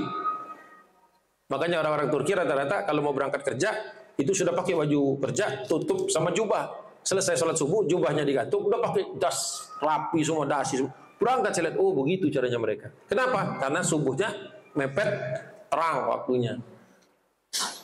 Kalau sudah tahu perbedaannya nggak panik. Karena ya kalau mau pakai mazhab Syafi'i di hotel aja sholatnya, nggak masalah kan? Di hotel atau di musola hotel nggak ada yang sholat di situ sendirian berjamaah berlima orang-orang Indonesia, nggak apa-apa. Tapi kalau ke masjid besarnya dan ada imamnya di situ, ikutilah yang ada di sana. Begitu juga nanti kalau lagi ke Maroko, ke Fes, ke Marrakesh itu beda lagi mereka. Nah itu, jadi mudah, malah justru mudah. Dan di Indonesia yang jamaah itu yang ramai itu adalah mazhab Imam Syafi'i dan bukunya sudah diterjemahkan banyak. Jadi belilah buku. Makanya saya katakan kepada ibu-ibu di rumah itu harus ada Quran terjemahan untuk istidrahana, untuk kemudian Quran tafsir supaya lebih mendalam. Kemudian ada kitab-kitab fikih di rumah, fikih sederhana, fikih untuk ibadah, fikih untuk muamalah dan seterusnya. Ada satu set gitu. Konsisten saja di situ, selesai, beres urusan kita, nggak mau pusing-pusing lagi. Masih nggak ngerti juga, tanya. Nanti kan banyak itu pusat-pusat konsultasi syariah, banyak. Jadi kita sudah, apalagi sekarang kita itu tinggal buka HP saja sudah macam-macam itu, banyak tempat konsultasi, banyak grup-grupnya. Asal benar kita milihnya, insya Allah aman. Malah justru dulu yang berat itu. Ya, silakan. Tadi kan sudah disebutkan tentang masyarakat. Ya. Bulan lalu kami juga kajian juga diajarin juga masyarakat sama sekolah atau apa gitu. Nah, kalau manhaj itu apa ya Ustaz? Manhaj itu sebenarnya secara terminologi artinya metodologi. Manhaj itu biasanya dipakai oleh para alim, orang-orang yang sudah alim, untuk memecahkan satu masalah yang rumit-rumit biasanya. Ya, jadi manhaj itu adalah cara bagaimana misalnya apakah ini ada hukumnya di dalam Islam? Kalau ada ya sudah langsung pakai. Qurannya ada, hadisnya ada. Ya, nanti kalau iya betul, kalau misalnya ada nasnya beres tuh. Nah, tapi kalau tidak ada, kan berarti kita harus melihat bagaimana kaul sahabat. Ya kan? Dari situ nanti masuk lagi, apakah ada ijma ulama? Ada beberapa pendapat, tapi yang diijma'i, yang disepakati oleh sebagian besar ada, maka utama yang ijma. Kalau tidak ada ijma, berarti boleh yang lain. Nah itu runutan proses kita memproses hukum sampai kepada nanti kita harus memilih, walaupun kita nggak boleh memilih sendiri karena harus ada ulama. Ya. Sandaran kita kepada ulama, nggak bisa qola agung itu nggak ada maknanya, nggak ada artinya. Maka kita harus tahu rujukannya kemana. Nah, rujukan itulah yang memudahkan kita sehingga kita bebas dari dosa, salah merumuskan tentang agama. Itu hati-hati. Itu manhaj. Jadi proses untuk dan konsisten di dalam proses itu. Jangan sampai nanti ketika berat minggir dia cari yang lain. Gitu. Itu ada golongannya atau ada apa? Enggak, itu semua orang punya manhaj. Misalnya ada Nahdlatul Ulama ada manhajnya. Mereka cara memecahkan masalah mereka menggunakan forum yang namanya Bahsul Masail. Jadi kalau ada masalah baru di masyarakat, misalnya kripto, masyarakat Nahdlatul Ulama ingin mengetahui gimana, boleh nggak berdagang kripto dan sebagainya. Nah, itu dipecahkan di dalam forum yang namanya Bahsul Masail. Itu di tingkat pusat. Itu manhaj NU cara menyelesaikan masalah sekarang. Kalau orangnya Muhammadiyah, misalnya Muhammadiyah, maka mereka punya yang disebut dengan majelis tarjih. Jadi kalau ada masalah baru nih, Muhammadiyah mau buka klinik tuh, tapi kliniknya misalnya menerapkan satu terapi-terapi tertentu yang di zaman Nabi nggak ada misalnya. Gimana hukumnya? Nah, itu dimasukkan dulu ke forum yang namanya forum tarjih. Nah, gitu. Jadi itu manhaj cara Muhammadiyah menyelesaikan masalah. Kasus. Iya, per kasus, nggak bisa dipukul rata semuanya. Nah, kalau kita mengatakan apa manhaj gerakannya, ya tanya aja gerakannya dulu apa. Gitu. Ya kalau dia misalnya berorganisasinya di bawah Nahdlatul Ulama, ya pasti pakai putusan-putusan Bahsul Masail. Nggak bisa orang per orang memutuskan sendiri, apalagi dia bukan faqih, bukan alim. Alim itu berarti dia memang betul-betul mondok, belajar ilmu agama bertahun-tahun, bukan yang belajarnya baca website. Baca website itu nggak mungkin. Baca meme, tahu meme itu? Ada kadang suka gambar-gambar, sholat harus begini, harus begini, harus begini. Itu kan baru satu pandangan. Di dalam Islam banyak caranya. Coba lihat itu Imam Malik bahkan nggak ngangkat tangannya, nggak disedekap. Imam Syafi'i di perut, bahkan di bawah perut, di bawah pusar. Yang naik ke atas cuma Imam Ahmad bin Hambal saja. Berarti cuma satu mazhab. Terus kemudian dengan meme itu seolah-olah cara sedekap yang lain salah. Loh, kan manhajnya beda itu. Cara dia memutuskannya beda. Jadi nggak bisa kita memvonis begitu, apalagi itu nggak ada dalil kadang-kadang. Pas dicari-cari rujukannya cuma satu hadis. Padahal banyak hadis yang membahas tentang di mana Rasulullah meletakkan tangannya, di atas dadanya kah, di atas perutnya kah, di bawah pusarnya kah? Gitu. Banyak itu. Itu contoh-contoh kecil seperti itu. Jadi jangan bermain fikih hanya bermodal screenshot. Baca bukunya. Rujukannya harus kuat. Di mana itu? Sudah pernah dirumuskan belum? Itu. Apa dalilnya? Jangan sampai kita nyalahin orang lain padahal kita sendiri belum tahu dalilnya. Itu penting. Kalau tadi kan kita di Indonesia sudah sepakat dari mazhab Syafi'i. Secara umum tidak semua, ya tidak semua. Karena Muhammadiyah tidak bermazhab Syafi'i. Mereka mazhabnya semua mazhab yang ditarjih. Tarjih itu merojihkan mana. Jadi bisa jadi suatu saat kita melihat Muhammadiyah menerapkan mazhab Syafi'i, tapi mereka mengatakannya bukan mazhab Syafi'i, tapi itu hasil tarjih dari dewan atau majelis tarjih. Jadi begitu. Ada mazhab Muhammadiyah, ada. Ya, ada beberapa, ya. Kriterianya untuk bisa diikuti apa yang Ustaz? Boleh, semua itu kan Ahlussunnah. Selama Ahlussunnah wal Jamaah. Ahlussunnah wal Jamaah itu di luar pembahasan, nggak apa-apa karena ada yang nanya. Jadi Ahlussunnah wal Jamaah itu muncul ketika kaum muslimin itu sudah banyak sekali firqahnya. Maka supaya diluruskan kembali. Nah, itu Abu Hasan al-Asy'ari namanya yang merumuskan itu dengan akidah, mulai dari akidahnya gitu ya. Dari akidahnya itu bisa berbagai. Saya terlalu bahas nanti rumit juga. Ya ada Maturidi, ada Abu Hasan al-Asy'ari, ada Athari dan sebagainya. Kemudian setelah itu ada tasawuf. Dalam Ahlussunnah wal Jamaah bertasawuf. Kalau nggak suka dengan istilah tasawuf, tazkiyatun nafs, sama intinya. Nah, aliran tasawufnya itu ada dua, itu Imam Al-Junaid Al-Baghdadi sama yang satunya lagi Allahumma shalli ala sayyidina Muhammad, saya lupa. Ada satu lagi saya lupa, malah yang Mu'tabar malah itu. Al-Junaid Al-Baghdadi atau yang satunya lagi Abdul Qadir Al-Jailani. Ya. Itu cara bertasawuf yang disahihkan oleh Ahlussunnah wal Jamaah. Secara mazhab kalau berfikih ada mazhab Imam Malik, Imam Abu Hanifah dulu secara kronologi. Yang paling awal itu Imam Abu Hanifah. Baru setelah itu Imam Malik, baru setelah itu Imam Syafi'i, baru Ahmad bin Hambal atau Hambali. Ada 4. Jadi kalau kita pakai yang 4 ini saja sudah aman, itu sudah Ahlussunnah. sudah aman secara secara hukum ya, secara syariah. Itu nampak. Kalau Imam Abu Hanifah ini banyaknya di Turki, di India, sebagian di Mesir. Ya, tuh. Yang paling banyak seluruh dunia itu mazhab Abu Hanifah. Dan negara-negara ini Asia Tengah, Kazakhstan, Kyrgyzstan, Tajikistan, ya itu Afghanistan. Enggak, kalau Afghanistan itu campur ya. Yang kedua mazhab Imam Malik itu yang paling banyak di Afrika Utara, dari Libya, Mesir juga ada, Libya, Tunisia, Aljazair, Maroko, Eropa Barat rata-rata begitu. Kemudian Syafi'i, Imam Syafi'i Indonesia, kemudian India dan Mesir, sebagian Mesir ada. Kemudian yang paling sedikit pengikutnya Imam Ahmad bin Hambali, itu yang ada di kerajaan Arab Saudi saja dan di tempat-tempat di sekitarnya. Jadi sebetulnya yang saya tanya dulu sebenarnya antara mazhab kan banyak kita kan di sini tuh semua manhajnya apa gitu, bukan hanya mazhab lagi.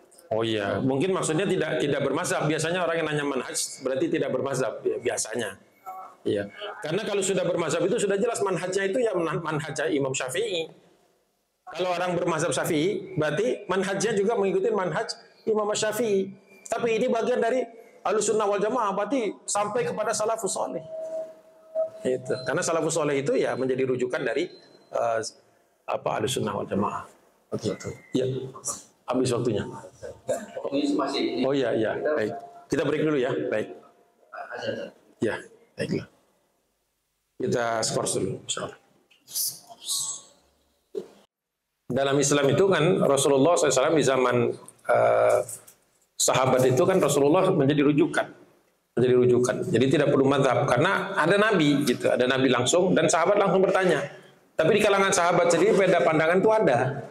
Tapi belum disebut mazhab karena rujukannya masih satu, Nabi sallallahu alaihi wasallam. Dan ketika Rasulullah meninggal dunia, maka generasi pertama ini sudah stop.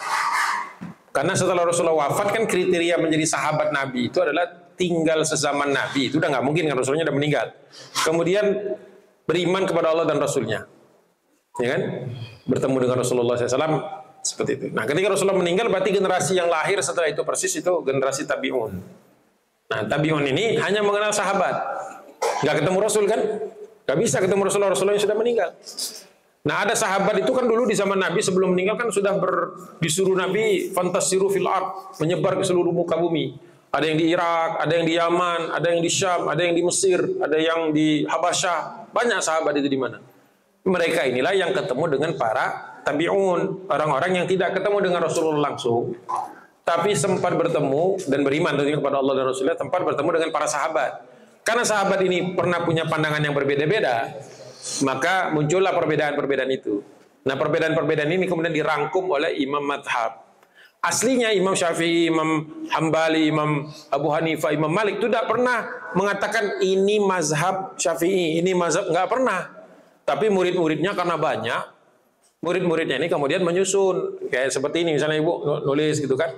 Nanti suatu saat ibu mungkin nyampaikan ini hasil pertemuan kita. Nah, Imam Syafi'i itu muridnya banyak, Imam Malik muridnya banyak, Imam Hambal juga muridnya banyak. Nah, murid-muridnya ini kemudian mengajar lagi. Sehingga lama-lama perkataan ini kan menjadi satu pedoman. Makanya akhirnya disebutlah sebagai pendapat qaul Syafi'i. Akhirnya karena qaul itu kan perkataan, maksudnya qaul Syafi'i lama-lama menjadi madhab gitu. Jadi madhab itu sesuatu yang kemudian muncul setelah pendirinya. Jadi tidak pernah Imam Syafi'i, Imam Malik, Imam Abu Hanifah nggak pernah menyentuh ini mazhabku gitu, nggak ada. Tapi para murid-muridnya kemudian menyusunnya, merapikannya karena memang jadi mudah buat mereka. Jadi itulah uniknya zaman tabi'un itu dan tabi'in itu, bahwa mereka menjadi termudahkan karena mereka tahu luasnya Islam ini besar sekali. Kalau pakai usaha sendiri gak bakal bisa kita benar-benar menguasai semuanya. Makanya supaya tidak habis waktu kita, apalagi sekarang kita sibuk dengan yang lain, urusan lain kan, kesibukan kita bukan hanya menuntut ilmu kan. Itu bahkan ada yang nggak mau menuntut ilmu gitu kan, maunya yang lain. Nah, seperti itu, maka itu justru menjadi yang memudahkan. Ya, oke. Ya. Kita pada pendapat yang mau mengakhirkan ya.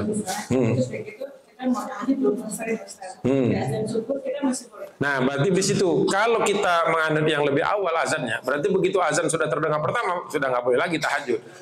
Yang mengikuti yang kedua secara konsisten dia boleh tetap melaksanakan itu. Tapi kita jangan, kan kita yang percaya yang pertama, lebih meyakini yang pertama. Tapi karena azannya nanti berikutnya tambah gitu, buat kita sendiri sudah tidak berlaku.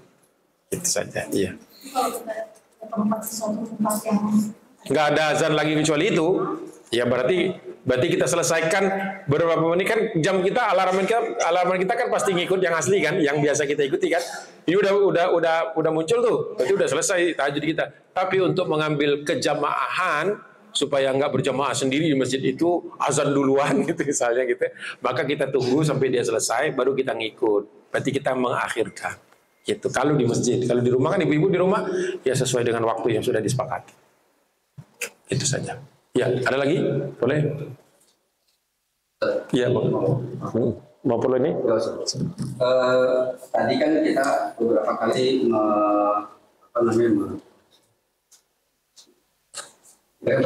kali membahas antar mazhab ya, katakanlah mazhab disandingkan dengan mazhab lain gitu ya. Ya.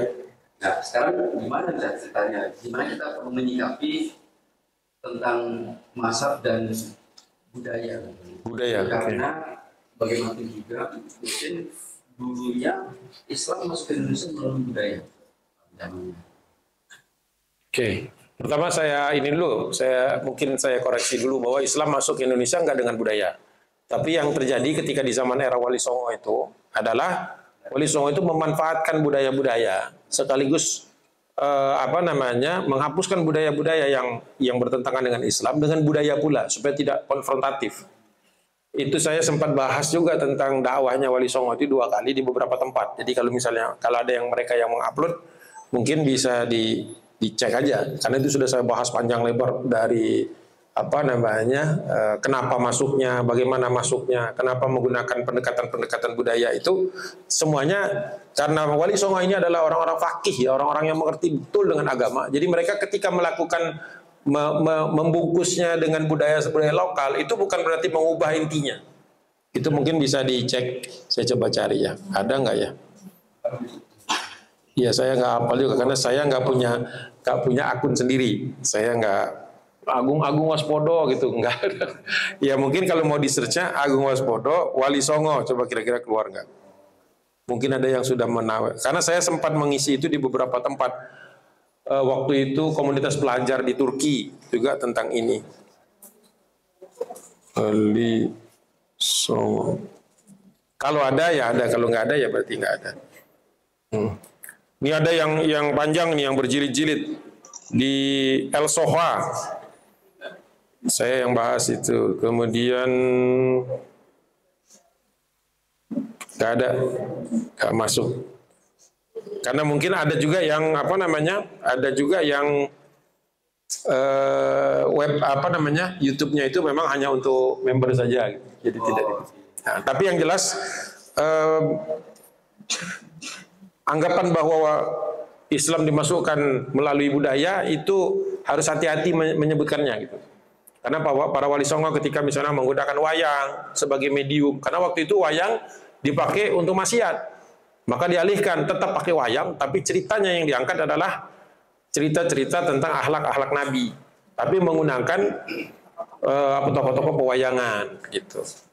Nah itu jadi ada seperti itu. Sunan Bonang misalnya menggunakan gamelan, karena waktu itu gamelan dipakai untuk nari-nari yang erotis, akhirnya diarahkan, makanya gamelan nanti dikasih nama kalimat sada misalnya gitu. Aslinya itu kalimat syahadatain. Supaya orang Jawa yang kampung-kampung ini kalau langsung ngaji kitab kabur dia.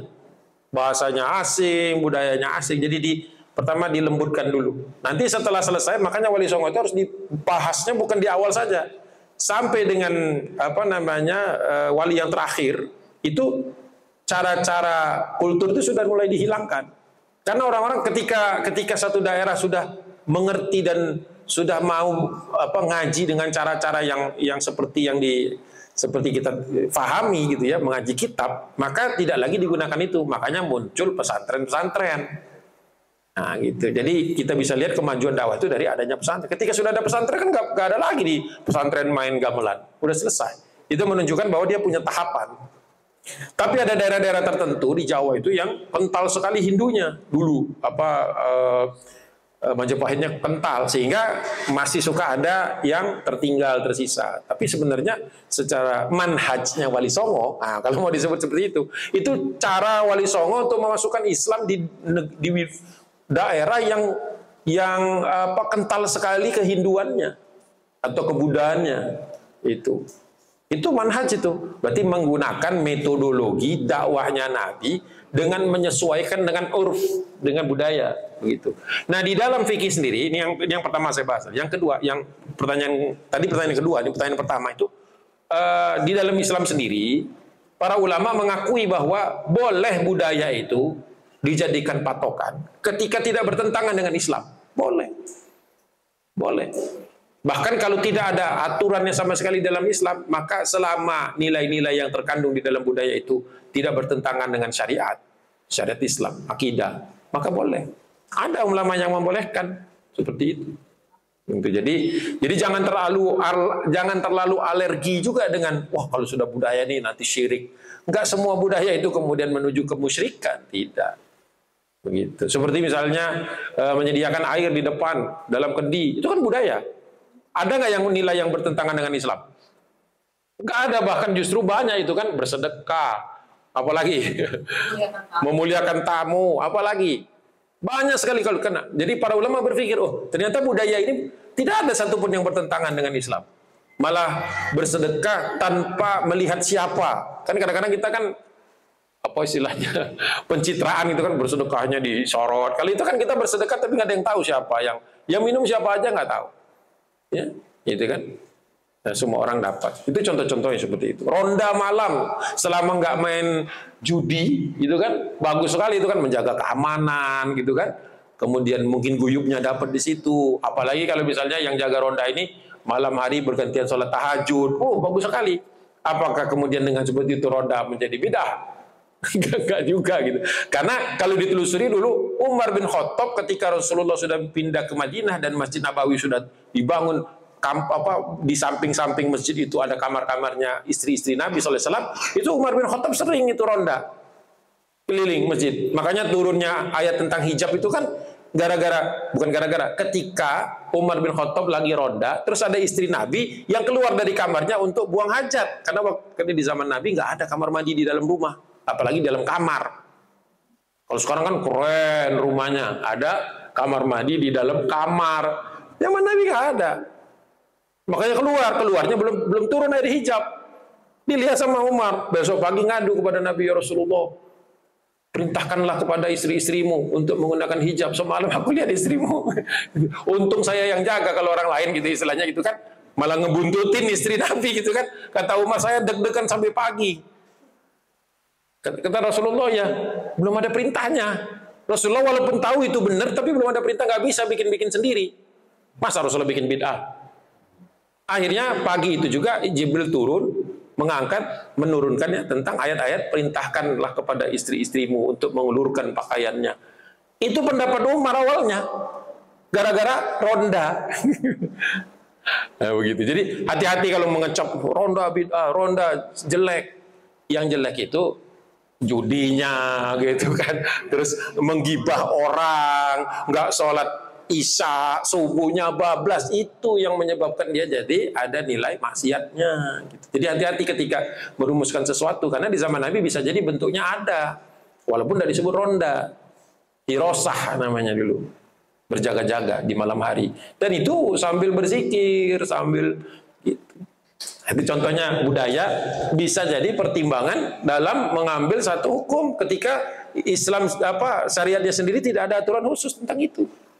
Ketika Rasulullah mengirim Huzaifah ibn Yaman ke Yaman, itu orang Yaman dibalikin ke Yaman sama Nabi. Wahai Huzaifah, nanti kamu berdakwah di masyarakat Yaman gimana caranya? Aku akan membacakan Al-Quran dan perkataan-perkataanmu. Kalau nggak ada di Quran dan perkataanmu, aku akan bacakan Quran. Kalau nggak ada di Quran, kata Nabi, aku akan membacakan perkataanmu ya Rasul. Kalau aku nggak pernah ngomong tentang itu, maka aku akan bertanya kepada para sahabat, itu qaul sahabah. Kalau sahabat juga nggak ada tentang itu, maka aku lihat dari nilai-nilai baik yang ada di negeri tersebut, urf. Kalau nggak ada dari situ, ya aku akan ijtihad. Baik kalau begitu kau sudah mengerti Islam, gitu kata Nabi. Itu sahabat bersiap-siap kalau nggak ada di Quran, nggak ada di hadis, nggak ada sahabat nggak pernah membahas tentang ini, budaya yang juga nggak ada misalnya, maka dia harus memutuskan sesuatu. Pasti baru kan? Pasti baru, tapi disetujui sama Nabi. Nah, gitu. Jadi tidak semua. Maka ada kitab di Hasanah Islam itu ada nama kitabnya At-Tarku. Ya, kalau yang saya punya itu bab, maksudnya babnya itu At-Tarku. Ya, kalau di yang pernah saya baca itu judulnya Al-Bayan Bit-Tarqi Indal Usuliyin, Muhammad Abdurrahman Abdul Mun'im. Apa tarku? Taroka itu meninggalkan, memutuskan. Jadi baina, tadi judulnya Al-Bayan, baina. Al-Bayanu bit-tarqi Rasulullah sallallahu alaihi wasallam indal usulin. Bagaimana cara ulama-ulama ahli usul, bukan ahli fikih, bukan maksudnya yang lebih banyak lagi pemahamannya dibandingkan ahli fikih, menanggapi apa-apa yang didiamkan Rasulullah. At-tarku di situ maksudnya apa-apa. Jadi Rasulullah itu kan hidupnya sebagai Rasul ya hanya 23 tahun. Tidak mungkin semua itu terjadi di dalam 23 tahun itu. Makanya untuk berbagai hal Rasulullah diamkan. Dan tidak semua yang didiamkan Nabi itu artinya dilarang. Gitu. Tidak semua yang Rasulullah nggak melarangnya itu kemudian menjadi haram. Gitu. Itu penting lah. Belum baca buku itu terus berani memvonis ini nggak ada di zaman Nabi, pasti salah. Ulama aja nggak segegabah itu. Jadi ada masalah-masalah yang di zaman Nabi tidak disebutkan hukumnya oleh Rasulullah. Para ulama berpikir keras gimana hukumnya kalau ini di zaman Nabi. Kalau Rasulullah sudah pasti baru. Gitu. Kalau seluruh yang baru itu bid'ah dan seluruh yang bid'ah itu pasti masuk neraka. Masuk neraka banyak sahabat. Masa iya? Gitu kan masalahnya. Masa iya? Nah begitulah. Jadi memang ngaji kita nggak mungkin bisa katakan tadi kalau bab ini semuanya dibahas panjang, luas dan lebar. Saking banyaknya gitu. Dan banyak sekali kitab-kitab yang belum kita bahas. Yang terkait dengan bagaimana cara para ulama yang lebih mengerti tentang agama daripada kita bisa menyikapi hal-hal yang belum terjadi di zaman Nabi dan merumuskan rumusannya. Begitu. Sampai kebacaan sholat. Rasulullah pernah sholat kan? Bangkit dari sholatnya Sami Allahu liman hamidah. Waktu di zaman Nabi nggak ada. Setelah itu nggak ada. Diam orang-orang. Tapi ada sahabat di ujung lirih itu. Rabbana lakal hamd. Bikin sendiri. Sholat terus berhenti. Rasulullah nggak berhenti. Ngapain kamu ngomongin? Enggak. Rasulullah tetap sholatnya sampai selesai. Terus Rasulullah bertanya, siapa tadi yang jawab Rabbana lakal hamd? Saya ya Rasulullah, ketakutan. Salah ini jangan-jangan. Karena Rasulullah nggak pernah ngajar. Kata Nabi, waktu kau ngomong itu, ada 12 malaikat berlomba-lomba naik ke arasnya Allah, melaporkan betapa bagusnya perkataanmu. Akhirnya itu menjadi kebiasaan kita. Jadi kalau Anda baca Sami Allah liman hamidah, kemudian Rabbana lakal hamdu, itu bukan kaulnya Nabi, kaul sahabat. Akhirnya disetujui karena malaikat lari ke atas langit mengatakan ada seorang hamba Allah salat menyebutkan satu kalimat yang Allah senang sekali. Nah saya tanyakan itu bid'ah nggak awalnya? Bid'ah, nggak ada. Rasulullah nggak ngajarin kok.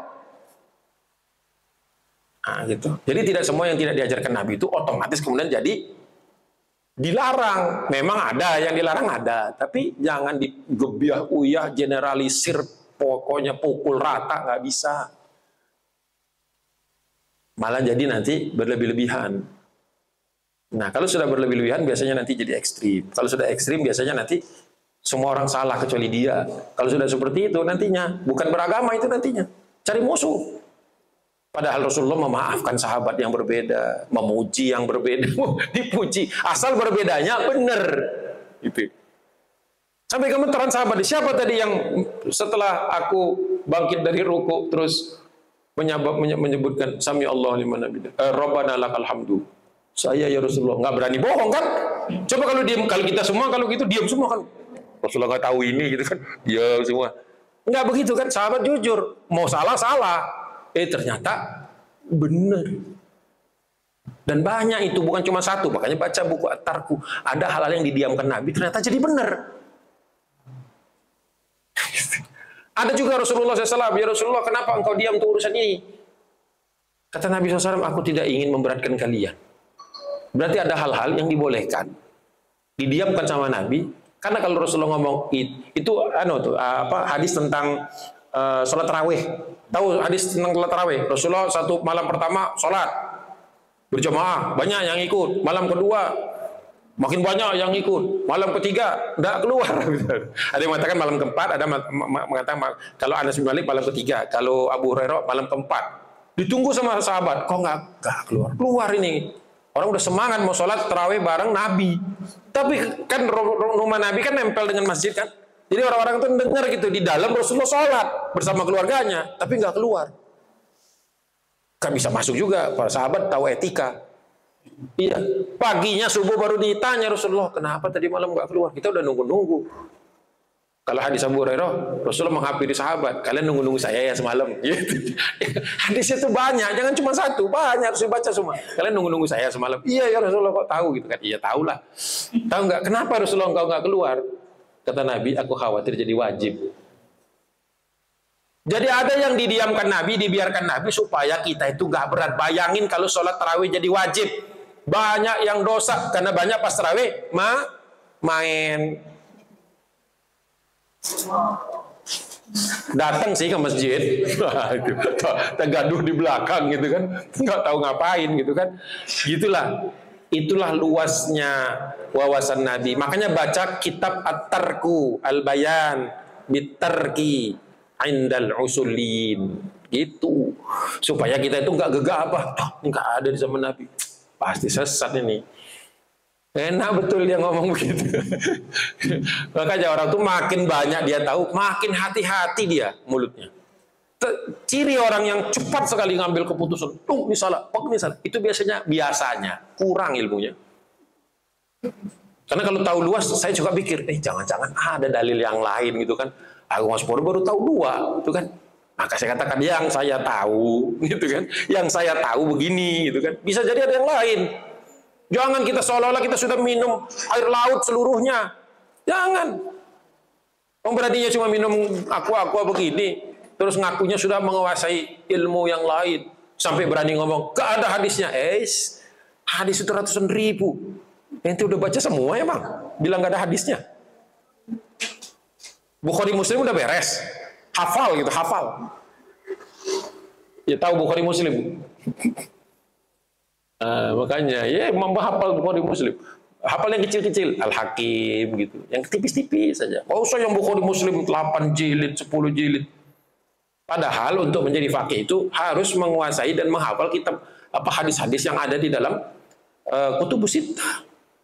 Jangan ya, jadi janganlah kita memvonis sesuatu padahal kita belum tahu apa-apa. Itulah bahayanya bermanhaj tapi nggak bermazhab, seolah-olah punya gaya-gaya aturan-aturan, tapi kalau ditanya nggak tahu juga itu aturannya apa. Ya, hati-hati. Ya, boleh saja bermazhab, boleh, bagus itu. Ya, bermanhaj itu berarti kita seolah-olah kita memutuskan sendiri dengan akal kita sendiri tentang agama, nggak boleh, nggak boleh, nggak kapasitasnya. Para ulama sudah sepakat di zaman mutaakhirin ini hampir tidak ada lagi mujtahid. Hampir tidak ada lagi orang yang qualified untuk mengambil satu keputusan tanpa merujuk kepada ulama lain. Nah, kalau ada orang memutuskan sesuatu nggak menyebut sumbernya, dalilnya dan sebagainya, pasti batil. Nah, kalau zaman dulu ada ulama-ulama mujtahid karena dia sambil duduk bisa menghabiskan hafalan-hafalan yang panjang sekali. Ada Imam Ibnu Qayyim Al-Jauziyah berangkat dari Damaskus naik unta menuju Makkah untuk ibadah haji, cuman bawa kertas dan bolpen yang banyak, tinta yang banyak. Di atas unta itu menulis hafalan hadisnya semua, dibagi ke dalam bab-bab sesuai dengan bab-bab yang ada di fikih. Tulis terus. Kalau berhenti di satu kota, beli tinta lagi. sampai Mekah, dia turunkan kitabnya itu, dia kasihkan kepada ulama Mekah, tolong dikoreksi. Mungkin karena di jalan saya nggak bawa kitab yang lain, jadi saya nggak bisa ngecek hafalan, yaitu yang sebatas hafalan saya lah. Itu ada 12 jilid bukunya. 12 jilid ditulis di jalan dari Damaskus sampai Mekah. Hanya mengandalkan hafalan saja, nggak ada HP, nggak ada tab, nggak ada apa. Tulis terus tentang hadis ini. Dan bisa hafal hadis itu berdasarkan urutannya, berdasarkan babnya. Itu saja masih dia serahkan pada ulama, tolong dicek. Setelah dicek ada sekitar 5% atau 2 atau 5% yang keliru. Tapi keliru kecil diperbaiki sama dia. Itulah kitab yang kita kenal sekarang dengan judulnya Zadul Ma'ad fi hadi khairil ibad. Kitab yang isinya itu lengkap sekali. Kita tuh sudah nggak ada lagi ulama yang begitu, yang bisa jalan dari Depok ke Semarang, cuma nulis saja di jalan, pas sampai Semarang jadi buku kitab tanpa membuka buku lain, tapi rujukannya lengkap. Udah nggak ada sekarang. Jadi nggak usahlah mengklaim-klaim bahwa hebat atau apa itu. Sombong, kayak gitu. Kita baru tahu, wah secuil-cuil banget, secuil-cuil. Itu pun bisa jadi secuil salah pula. Ya udah secuil, salah pula gitu. Tapi rasanya udah paling hebat. Nah itu jangan lah. Au kama qala Nabi sallallahu alaihi wasallam. Ada lagi? Belum selesai, tapi kan waktunya sudah selesai. Kadang-kadang kita diselesaikan karena pembahasan, ada kadang-kadang diselesaikan karena waktu. Nanti kita, siapa? Saya nggak bisa. Iya, putri saya lagi ada di rumah, jadi saya harus memenuhi hak mereka juga. Satu lagi bisa. Ayo, boleh. Satu lagi ya, benar ya. Kalau kita lihat dari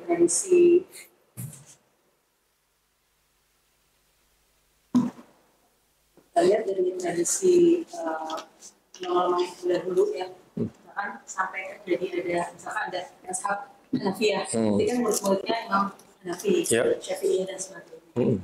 Sekarang ini kan kalau boleh di rumah, tadi seperti disebutkan misalnya juga nggak ada. Walaupun mungkin saya sebetulnya tanya apakah Yusuf Fatuli masih termasuk mustahil? Iya. Nah, yang saya tanyakan itu untuk kita di Indonesia nih. Indonesia ini kan memang literasi budaya literasi untuk keagamaan memang kurang dibanding mereka di dunia yang di luar sana. Jadi mungkin di Indonesia ini banyak ada ustadz yang mungkin dia belajarnya di Mesir yang ada yang di Maghribi mungkin Maliki lagi. Terus kemudian pulang ke Indonesia mengajarkan apa yang dipelajari. Nah, bagaimana sikap kita untuk menghadapi itu supaya umat juga nggak bingung nih Ustaz, jadi friksi, gitu kan? Seperti itu. Dan kemudian bagi kita nih yang awam, sebenarnya apakah kita memang harus belajar cuma di satu buku, gitu kan? Atau memang nggak apa-apa seperti itu? Dan bagaimana supaya kita nggak terkutip, tersesat dan bingung gitu Ustaz? Gitu. Baik, bagus ini pertanyaan. Jadi kalau memang tanggung jawab ilmu itu harus disampaikan, itu satu. Artinya tidak bisa kita menutupi kemungkinan bahwa orang pulang dari belajar terus kemudian menyampaikan. Itu bagus sebenarnya. Asal dia menunjukkan rujukan-rujukannya, kitab-kitabnya, siapa yang menjadi pilihannya. Itu bagus supaya orang bisa menilai, oh ini cocok dengan saya atau tidak. Berdasarkan dari mazhab itu sendiri. Memang ya, idealnya boleh kita belajar dari siapa saja, banyak. Tapi memang harus ada yang utama. Yang utama inilah yang menjadi tulang punggung kita lah, atau pegangan utama kita. Selebihnya itu untuk menambah wawasan. Menambah wawasan itu artinya supaya kita tahu bahwa di luar sana ada perbedaan-perbedaan. Makanya orang belajar fikih itu pertama kali belajar fikih ikhtilaf. Fikih ikhtilaf itu harus belajar bahwa ulama itu memang banyak berbeda pandangan. Sehingga ketika belajar fikih itu kita tidak saklek gitu. Tapi tetap kita harus ada satu yang kita pegang. Walaupun kita tahu ini mungkin ada kelemahannya, ada bantahannya, tapi tetap kita harus pegang itu. Ya, karena itu masih bagian dari Ahlussunnah wal Jamaah yang 4 itu tadi. 4 mazahib tadi ya. Begitu. Jadi kalau mau belajar dengan yang lain nggak apa-apa, bagus. Itu supaya kita tahu, oh seberah pakai ini, orang Muhammadiyah misalnya, oh tahu bahwa NU pakai ini, orang NU tahu bahwa oh Muhammadiyah pakai itu, jadi nggak lagi ada ribut. Dulu kan karena medsos belum ada, guru-guru itu yang guru Indonesia yang datang dari Timur Tengah itu sedikit dibandingkan umatnya gitu kan. Terus kalau nggak mondok juga mungkin malah nggak tahu itu kan. Yang mondok ngerti kitab kuning dan sebagainya ya. Nah, tapi yang nggak mondok sama sekali kan nggak tahu gitu gimana belajarnya. Sudah dari ceramah-ceramah aja, dari ceramah ke ceramah, itu pun kalau sempet, dan nggak nyatet. Rata-rata kita kan nggak nyatet. Jiping kata apa ngajinya kuping ya gitu. Jadi jiping itu cuma kila-kila wakola, dengar-dengar kayak gitu. Nanti nggak ada catatan. Harusnya kita itu coba dibiasakan ketika ngaji ya memang persiapannya ada. Nah kalau terkait dengan Yusuf Al-Qaradawi rahimahullah, memang banyak yang mengkategorikan beliau itu sebagai mujtahid zaman ini, tapi tidak sampai ke level mujtahidnya para ulama mazahib gitu. Tapi sudah mungkin di atas lah, sudah ibaratnya jauh dibandingkan yang lain-lain gitu ya. Tapi untuk menjadi membentuk mazhab sendiri, beliau berkali-kali mengatakan saya tidak kompeten untuk merumuskan satu mazhab. Itu sehebat Yusuf Qaradawi yang bukunya ratusan, sampai ngomong masih begitu. Gimana yang nggak pernah nulis? Ya, cuma mendengar-dengar saja. Ya, jadi gitu. Ya, beliau mungkin tergolong yang langka sekali di dunia ini dan sudah meninggal dunia pula gitu kan. Kitabnya banyak sekali. Nah, itu saja beliau mengatakan saya tidak berkompeten untuk membuat dan menentukan mazhab. Saya masih berkata dari para ulama yang lain. Itu yang seperti itu yang apa istilahnya mumpuni justru gitu kan. Bukan hanya apa istilahnya bukan hanya satu pemikiran saja. Makanya kadang-kadang beliau itu suka dicela banyak orang. Gak apa-apa. Karena kan yang penting itu kita punya dalil. Dan dalilnya sahih. Ya, kalau ada beberapa dalil yang bersamaan, secara bersamaan, kita bisa menilai mana yang sahih, yang lebih kuat, lebih tepat lagi. Dan kita mengerti pendapat-pendapat ulama yang banyak. Jadi memang harus banyak bacaan. Itu kunci utama. Saya sarankan, sekali lagi saya sarankan bahwa ibu-ibu di sini harus punya di rumahnya itu, kalau tidak library, suatu ruangan, paling minim di pojok itu ada semacam book corner. Ada rak yang isinya buku-buku agama. Bukan novel-novel ya. Udah berhenti kita itu. Kita baca-baca yang sangat kita butuhkan untuk hidup. Ya novel 1-2 nggak apa-apa. Tapi mulailah kita punya tafsir. Mulailah kita punya kitab fikih. Supaya kita itu ketika lagi ada. Kan kita kadang-kadang permasalahan. Wah ngajinya masih bulan depan gitu kan. Permasalahannya hari ini. Nah, paling tidak kita bisa baca dulu. Oke, bab apa? Bab nifas, bab apa gitu kan? Jual beli, kitab al-bai. Nah, kalau masih nggak jelas juga dari situ, kita bisa konsultasi syariah. Gitu kan banyak para ulama-ulama yang memang kapasitasnya mumpuni. Ya begitu. Jadi sebenarnya kita ini hidupnya enak sudah dengan adanya website, dengan adanya internet ini enak sekali sekarang ini. Kitab-kitab dulu kan orang harus beli fisik ya. Kalau sekarang banyak yang sudah PDF. Tapi ya itu penyakitnya kalau PDF itu males bukanya. Jadi banyak PDF-nya tapi nggak dibuka-buka. Apalagi yang buku-buku gitu kan, lebih berat lagi. Baru dipegang 2 halaman sudah ngantuk.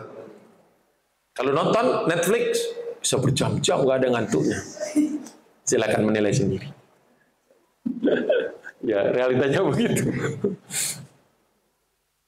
Cukup ya, insya Allah. Baik, nanti ini saya stop di sini ya. Nanti kalau memang diperlukan nanti kita cari waktu lagi. Intinya dari pertanyaan sudah memperkaya pembahasan kita. Jadi saya kembalikan kepada MC. Itu saja. Saya izin karena udah hampir jam 1 saya harus take off. Mudah-mudahan acaranya yang selanjutnya sukses ya, terus sukses dan pengajiannya makin rutin dan pengajiannya makin serius, makin mulai membahas hal-hal yang esensial gitu supaya bisa menjadi jembatan. Seandainya mungkin di dalam komunitas ini SMS 92 ya, SMS 92 ini juga makin guyup lagi supaya perbedaan-perbedaan yang fikih itu tidak semakin meruncing. Insyaallah gitu saja. Mudah-mudahan kita semua diampuni Allah Subhanahu wa taala dan dimasukkan ke dalam surganya. Billahi taufiq wal hidayah. Wallahul muwaffiq ila aqwamit thoriq. Itu penutupan gaya NU. Nasru minallahi wa fathun qarib wa basyiril mu'minin. Itu penutupan gaya Muhammadiyah. Nah, jadi kalau saya pakai 2 itu teman tuh bingung. Sampai ini kopo. Jadi ya saya jembatan gitu supaya semua orang rukun. Nah intinya itu aja. Assalamualaikum warahmatullahi wabarakatuh.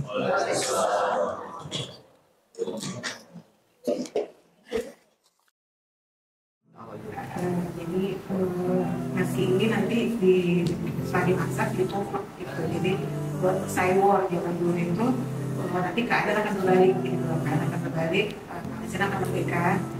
Jadi itu akan tumbang pasti dari sendiri. Sekarang ini ibu-ibu di Palestina juga melakukan ini di depan para IDF gitu, supaya ada cium yang mereka dapat tersenggol.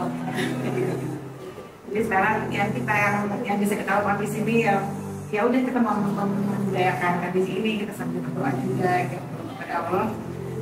Insya Allah keadaan akan baik. Sallallahu alaihi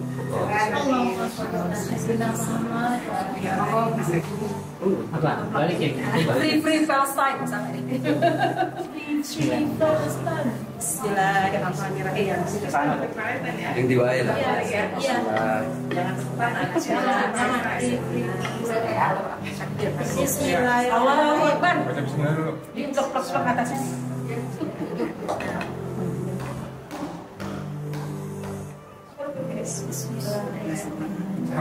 Iya.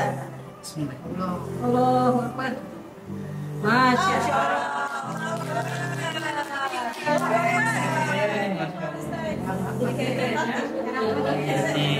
Di Juventus nih,